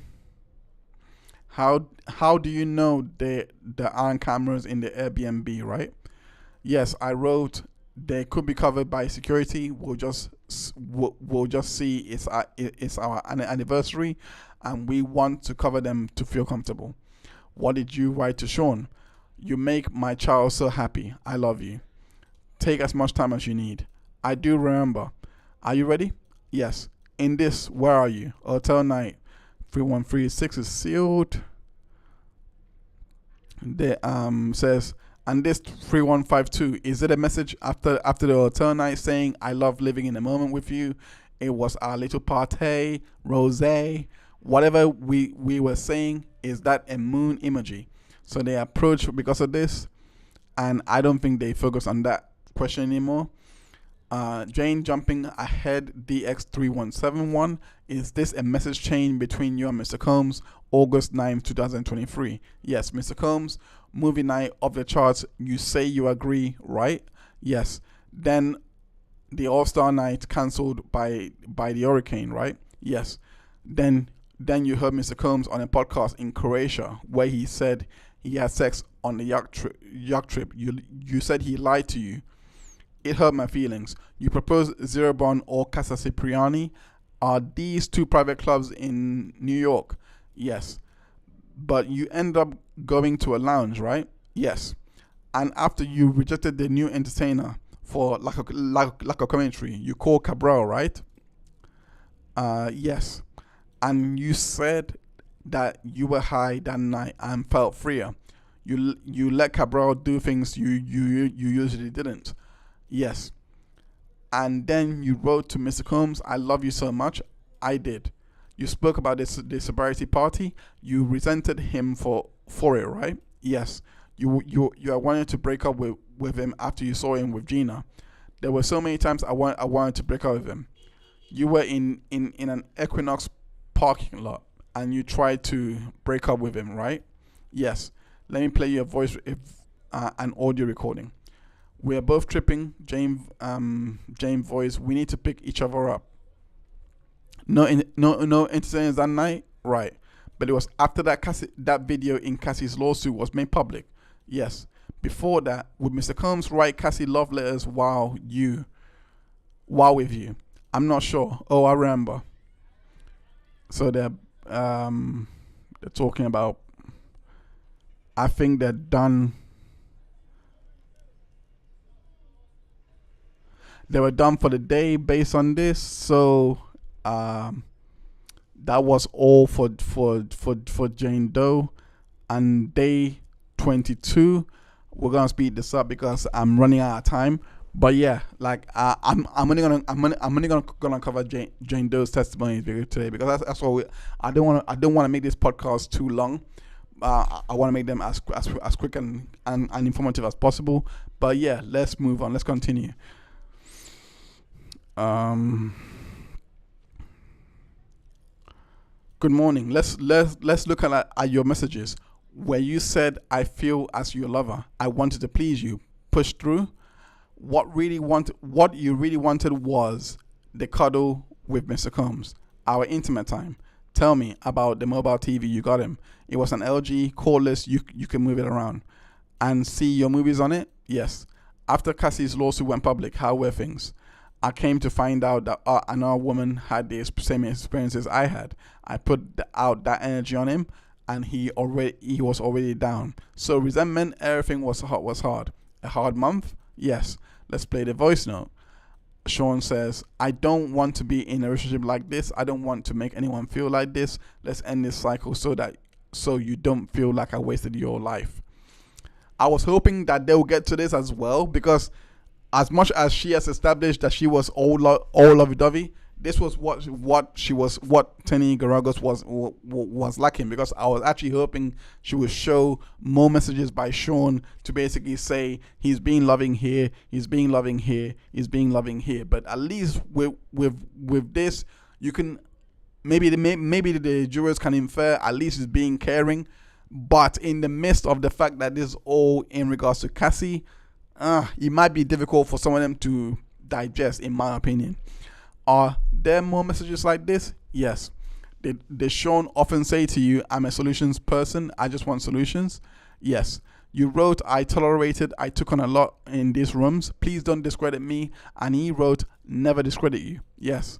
You wrote that you wanted $100,000 for each wasted year and more, for $450,000. You wrote this, right? Yes. And you said You were thinking of hurting yourself, and he said don't. He cared. I don't know about that. And you said he didn't have friends at the time. Objection was rephrased. I can rephrase. You said you talked about your feeling with Sean because you didn't have other people. Okay.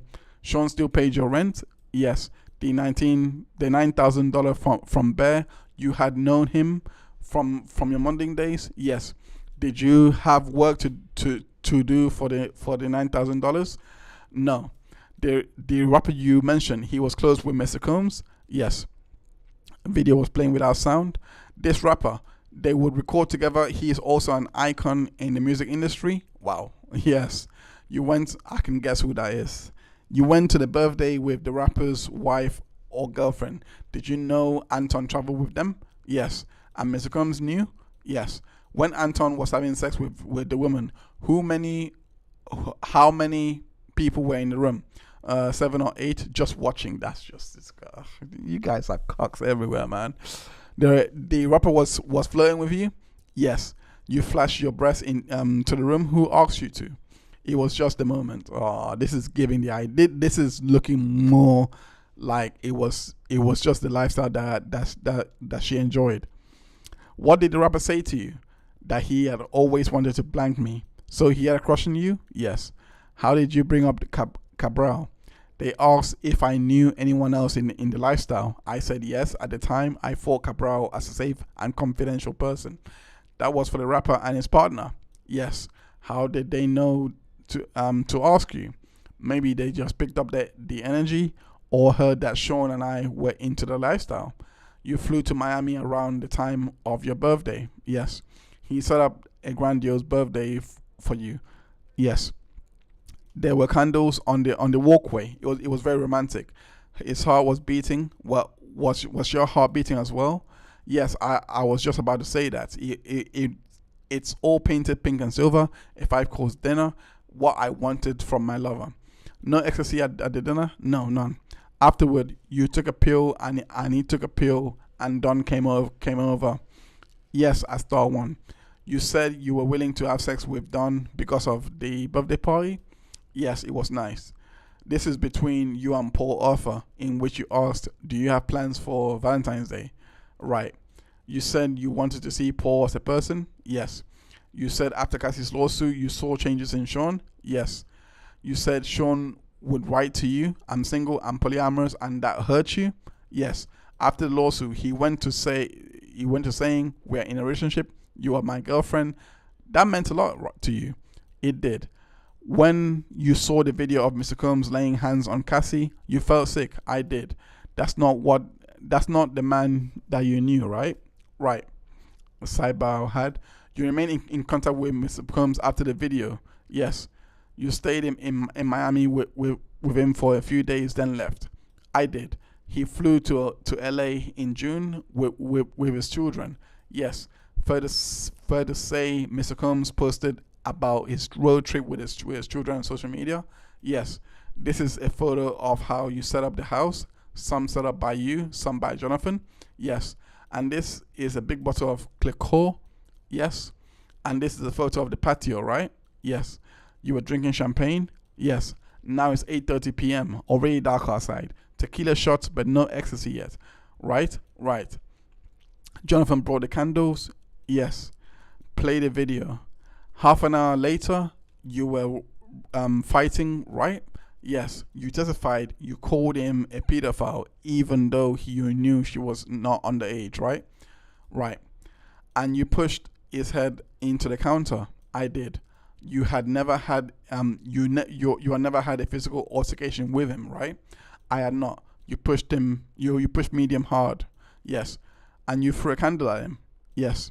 When you say you locked the door, was it a button? Yes. So it did not force a physical lock, but a button lock. Right. What was he saying? That I'm crazy? A lot of yelling. You go in the closet. Yes. You take your working out seriously, right? Yes. But you did not put on an active wear, but rather a dress. Why? Because I could put it on easily. After the altercation, and you ran and hid behind a wall, where was your phone? Back in the house. When you went back, you saw Mr. Combs. He was out on the street. This had been hours. It had. You were angry and screaming, calling him a pedophile. I called him a monster, but he didn't kick you again. He didn't. You punched him. You punched him in the back of the head, and he punched you. He punched me twice. Moving on.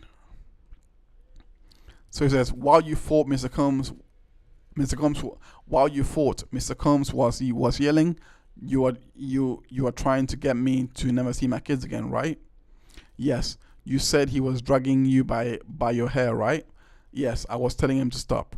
You got his phone. Yes. And you called the woman in Miami. Yes. You asked her, did you go to the Grand Canyon with him? I'm asking you, woman to woman. Yes. And she said, you're worrying about the wrong things, woman to woman. Yes. I told her he's being my ass. Then Sean hung up the phone, and she called back multiple times. His phone lit up. Did she call you a bit? Did she call you a bitch? Yes. Did you talk about her previous relationships? Maybe. Then after you called Jonathan, you were in the shower naked, but Mr. Combs was in his pants, short, and you called him a son of a bitch. Just a bitch. Okay, just a bitch. Then he slapped you. Yes, hard. Then he tells you to put on an outfit. Yes.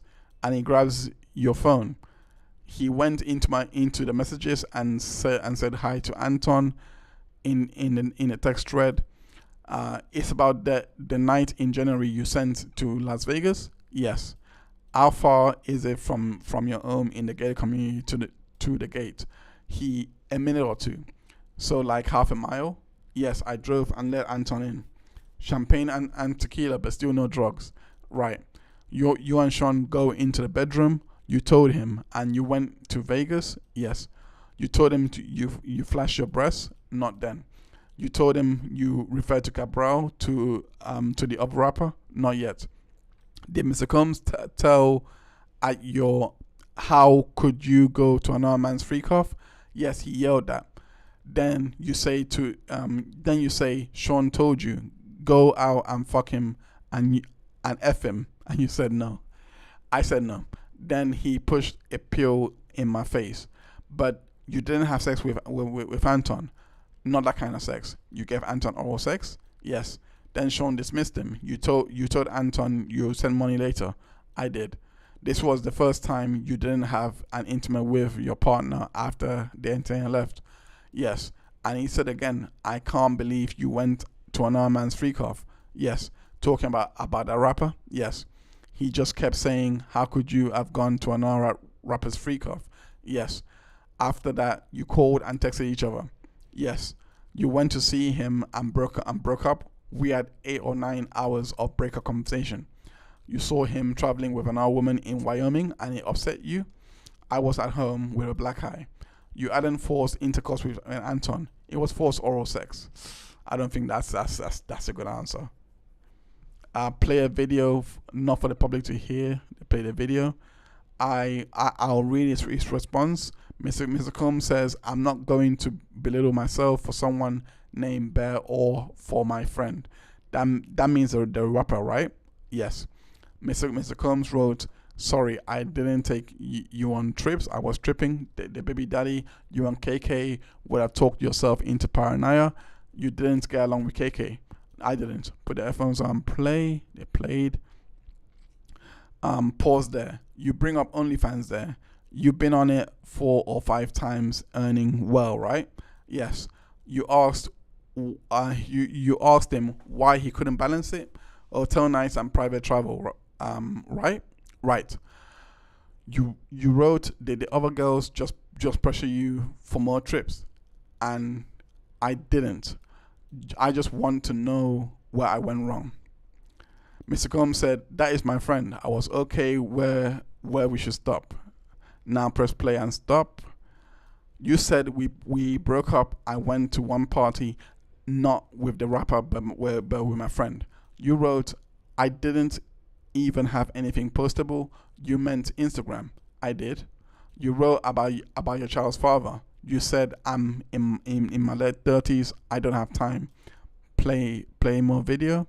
That last part, that's about your child's father. Yes. You wrote, I just wanted to travel with you. Yes.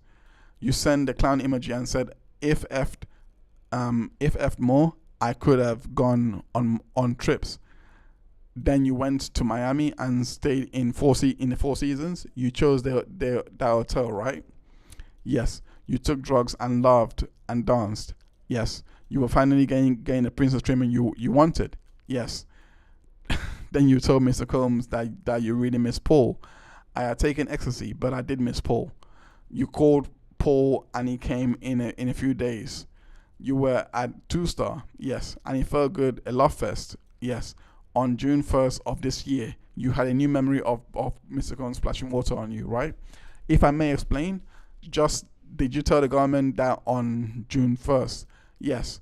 Why did you call yourselves Kobe, Jordan, and Shaq? Why are you Kobe? Because I'm the best. Oh my God.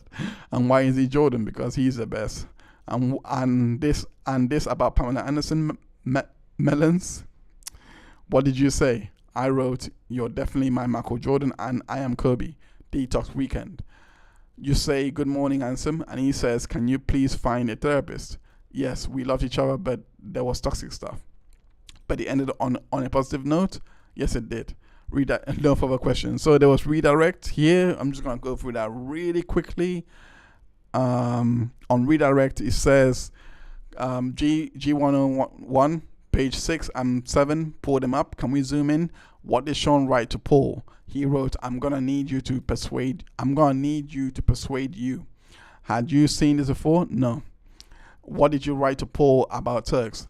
I'm not a robot, just a mix of tired, hungry, and sore. Next, to insult me about the bracelet to make me perform, it crushed me. What else did you write? In that room, I felt like a hoe. Then what? The love contract. He is so good to shower me with affection, with violating sex exploitation. In between, I could compartmentalize the bad stuff. In May of 2021, did you ask for a condom? Yes, Sean resisted, but then gave in. But then the next time he mocked him. Did Sean let you use a condom? Yes. Did you ever want to have sex with Cabral? No. Did you fake orgasm with entertainers? Yes, I was putting on a show for Sean. What did Sean threaten to release the video of you? Oh, so that did happen. December 2023, I called KK. Sean's drug use. How did you send cues? You were tired. Make little faces, kind of sighs. How did Sean respond? Pushed through. They threatened to release videos. Bad move. That will ring a lot more than what they're trying. I think I'm gonna give you my thoughts in the end. But this redirect is really good to at least take this thing out of what we heard on Cross. How did you try to avoid setting up hotel night? I would try to navigate the night to something else. How many times did you have hotel nights in 200 Mapleton? Once. 2-Star? 3 times. 1-Star? 1 or 2. I felt it was unfair, all of the pressure. What do you mean?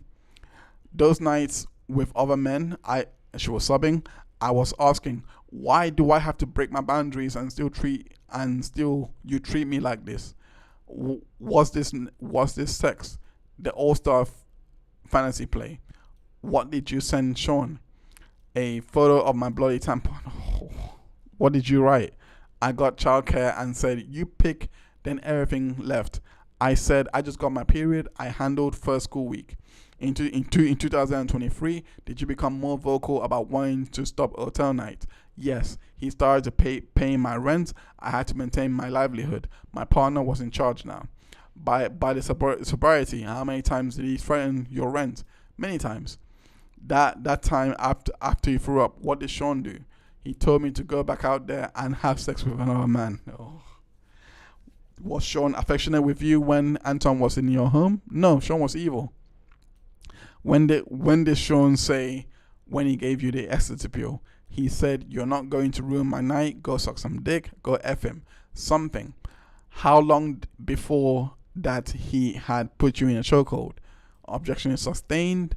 Did he choke you with his hands or his arm? Arm. And in the shower, how hard did it hit you? So hard. Then what did he say? He said, get in the effing outfit. When you hid for 2 hours, could Sean have left safely? Yes. Did you want to have sex with Anton that night? No. Who made you? Sean. Would you give all the money back for no sex with other men? Yes. Why are you here? I got a subpoena and I'm here. No further questions. Recross? Yes. Did you drive to pick up Anton? Yes. Could you have left? Yes. No. The question just above by Combs Garagos mea culpa. The only time that that nothing sexual happened between you and Anton was January 2024, right? Right. Anton drove his car into your compound? Yes. You let him in? Yes. As requested. You lift heavy weights? Yes. But a woman's power does not override a man's. Really though? Now we're going to this. Never mind. Did you hit Sean's head against the counter? Yes. You will see the Intercontinental video. Yes. Did you refer Cabral to another rapper in 2024? January 2024? Yes. You were asked if you would give up money to not have had this sex with these men, but you wouldn't give up your home. My child and I live there. It's hard. You get you get $5,000 a month child support. Yes. Your child's father is a very rich man, right? We know who he is. Yes. Didn't Mr. Combs over 3 years wire you $150,000? Is that all 3 years of mine are worth? You believe you're worth more than $150,000? Does he? What's the most you've made in a month on OnlyFans? $50,000, man. But it varies. You say you said you were hungry to indicate you didn't want sex, right? Yes. Didn't Mr. Combs give you food? He knew what I meant. Did he give you food? Yes. Did you tell Cabral that sex with him had been great? Yes, but you got Mr. Combs a mobile TV to show videos of you having sex with entertainers, so I wouldn't have to have sex with other men. Sometimes you watch the videos, no sex with other men. All of it was ish. But did you, Jane? If you can answer, just answer the questions the judge instructs. Jane says yes. What did you see preparing for this? My truth. Oh. Did you see records of times you did not have hotel night? Lucky me. But there were such times. Thank God. How did seeing what Sean wrote to Paul make you feel? How would it make you feel? Please answer my question. Now that I've seen Sean's message to Paul, probably I did have a hotel night. You're changing your testimony?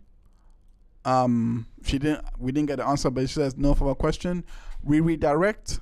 What violence had Sean done to you before he asked you to pick up Anton? Objection is overruled. He slapped me. No further questions. So that was it for the day. That was all the testimony. And Jane was officially done. The jurors were done for the day, and they were preparing for the next testimonies. Now they only had the testimony from Perez and Lamont, but before Jane had left the courtroom, it was reported that she looked at Diddy, and she showed, I can't remember the exact description, but she was basically showing a look of disdain or something along those lines. But the weirdest thing was that she hugged the prosecutor Comey, and she went and hugged Tony Garagos, and Garagos was looking like she was basically looking shocked. And I'm pretty sure, I don't know how that looked in front of a jury for Jane Doe to have gone on and hugged the women and look at Sean, but based on what was reported, that was basically what had happened after Jane Doe had done her testimony. Going back through, I personally think the feds done really, really well to counter what was a really good cross, because we have the idea that she was going to other freaky parties with other people, and they were engaging in this lifestyle. It seems like it's just a relationship where they engage in these freakouts with other people. So it gives the impression that it wasn't just Sean that was doing this with her, that she was doing this with other rappers. So I don't know how the jury are gonna take that, but that was probably the best cross for the defense in front of overwhelming evidence of a violation of the Mann Act, in my opinion. And I think for Geragos to come back and just show, not Geragos, for Comey to come back on Redirect and just show how Sean was basically threatening her to release these videos, again showing the dynamic that she was on, that it wasn't a clear-cut leave, even though there were parts that she was engaging in that lifestyle. Sean was making it so that she didn't have an easy time leaving that lifestyle if she wanted to leave. But I do think the fact that she's an OnlyFans creator, as well as engaging, as well as seeing Anton and not having sexual relations with him, I would hazard a guess to say that the inference here could be that that she enjoys this lifestyle, that she has a lot of money and her decisions are just hers, that Sean shouldn't be punished by this statute just because they engage in a freak off. That's what I'm guessing is going to be argued a lot on closing should that day come. But this was just great lawyering from both sides, and I think the government methodically showed how transactional the relationship has been. I think they've done a good job in basically showing that even though she took part, that she was coerced at times to take drugs to please other men. And I think highlighting that on Redirect was so good. Like, they didn't even do that on Direct. They just gave it's like they knew more, and they just saved that for what was coming on Cross. It's like they knew that on Cross it was going to be shown how much in lifestyle that she is, and they prepared for that, because the fact that she was puking and Sean was like, get in there and have sex with those men, that's a lot to do with coercion. I'm sorry, that's showing that she can't leave. That's showing that it's difficult for her to basically say no to all these freak-offs. And that is probably the best evidence to have come out, where she was puking from these drugs that we didn't get the idea that she was coerced in there. I said it's not clear cut, but you can infer that she was coerced. Now we definitely know she was coerced, because she definitely took the drugs and she was told have sex with those men. So that redirect was quite strong. And again, the defense tried again to paint the idea that she willingly let Anton into the house. I don't know how they could recover from what the government did, but they didn't do a bad job in my opinion. But but it still came out that she was being struck by Sean, etc. And it's like I said, I don't know how the jury are going to take the fact that she went and hugged the lawyers. I don't know how they're going to take that. So Agent Lemon testified, and he was basically talking about the guns that they found. One gun that was not registered. Again, this is going into the RICO predicate, which was to do with possession of I think possession of firearm, and I think it's more to do with having illegal firearm. So that's going into that RICO predicate. I don't think they're going to be so successful with that, but the testimony of Perez was basically showing the enterprise and how he was cleaning up these freak-offs from Jane Doe, and how he was setting up the hotel nights, doing all those things through Bad Boy and Entertainment Fund. So, and Perez was his assistant. So, I think they're burying Diddy. I really think it's not looking good. As much as they done a good job nullifying the threat of Jane Doe, I think that is the Commonwealth's strongest witness for the Mann Act, and you can definitely argue. I mean, the Mann Act, I think it. You can argue that it maybe stops these freaky activities from going on, that people cannot liberally express their sexualities. But the main part of that act is coercion. If you're not, and I saw someone explain that even if you consent, it could be perceived with the act as it's still illegal. So there's not much wiggle room with the act, especially the commerce part where money exchange has been going on. But the spirit of the act was to basically stop the engaging in prostitution, etc. Because that's how it starts. You get into a relationship, then you introduce them to other people, and you have sex like that, etc. That's what I guess the spirit of the act is. Let me just read a chat before I close things off. Nona Plum says, even if she is polyamorous, she did not consent to being no one. Of course, she did not consent to being beaten. No one consents to being beaten. You can't consent to assault.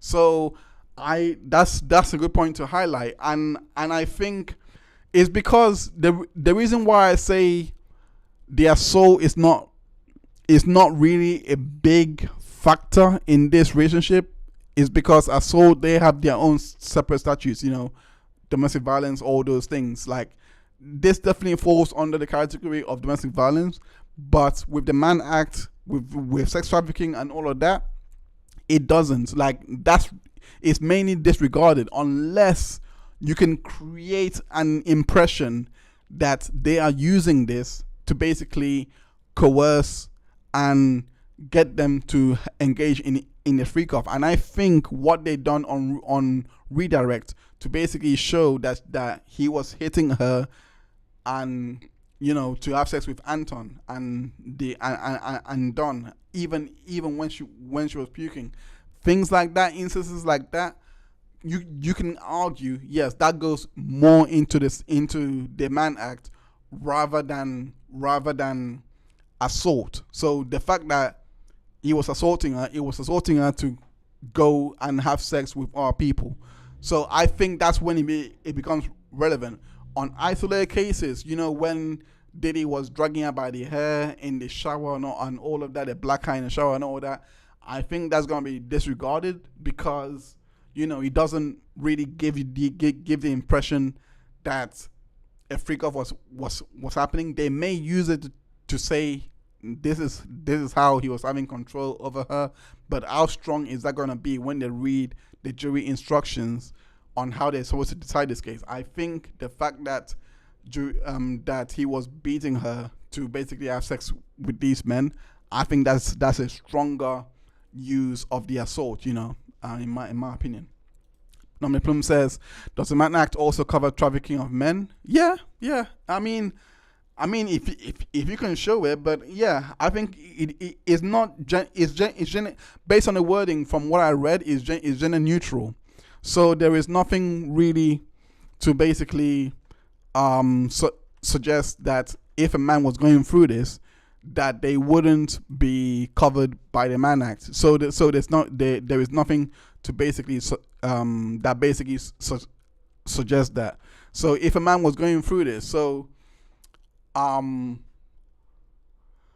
but we haven't seen a case yet where a man is going through the Mann Act. But basically, the Mann Act is basically if you are in a relationship and your spouse basically basically orders an escort, and then you both travel out of state line. Let's say they get an escort in California. You both live in New York. You both travel to California to meet the escort, and then even if your spouse consents to sleeping with the escort, that's a violation of the Mann Act, just based on the wording. But I do believe a lot of it, based on what I've read, is to do with coercing. It is to do with getting people into the into sexual activity without their consent. So anyway, I'll just leave it there. Thank you so much for tuning in, everyone. I'll see you next week for how can I say for week 5. I think it's week 5 for week 5 of the Diddy trial coverage. Thank you so much for tuning in. I'll read this last one and then I'll close off. Nom the Plume says, so when Paul and Anton, etc., were flown in hotel nights, is that not a man violation? I mean, it can be argued that it was, but it's not really, because end of the day, as long as it was consensual, what they're trying to show that she was being coerced to do these acts, that it wasn't consensual. Some people, like, based on the act, some people can infer and think just by taking your spouse, even if they consent, that's enough to basically say that's a violation of the Mann Act. But just getting the escorts and doing all of these things, I don't think it is. But you're not allowed to get prostitutes, etc., and all those things. Again, I don't know why they advertise the service, etc., if it's illegal. I've always had the impression that because it's advertised on this site, you can get them, but it is illegal to hire prostitutes in the States.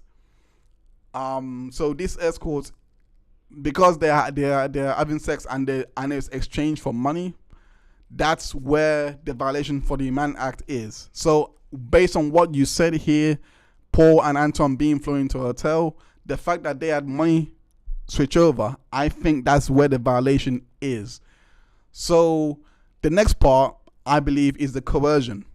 But because of the fact that there was monetary exchange, we had that testimony from Jane. There was monetary exchange for these escorts and these hotel nights. So because of that testimony, that shows a violation of the Mann Act, because they're not supposed to do that. So it's not really sex trafficking because it's all consensual, etc. But because they paid an escort to basically engage in this activity, that's a violation from what I understand of the statute. Thank you so much for tuning in, Nom de Plume. Thanks for the thumbs up and saying great live stream. Really got the great meter buzzing. Thank you so much for tuning in. I appreciate you. Thank you so much, everyone, for watching. If you're watching this back on replay, thank you. I'll try and keep this as streamlined as possible, for so that it can be digestible. But yeah, thank you so much for tuning in. Take good care of yourself. I will see you next week for week 5 of the Diddy trial weekly update. Thank you for tuning in. Take good care of yourself. Have a good day or evening wherever you are. Bye for now.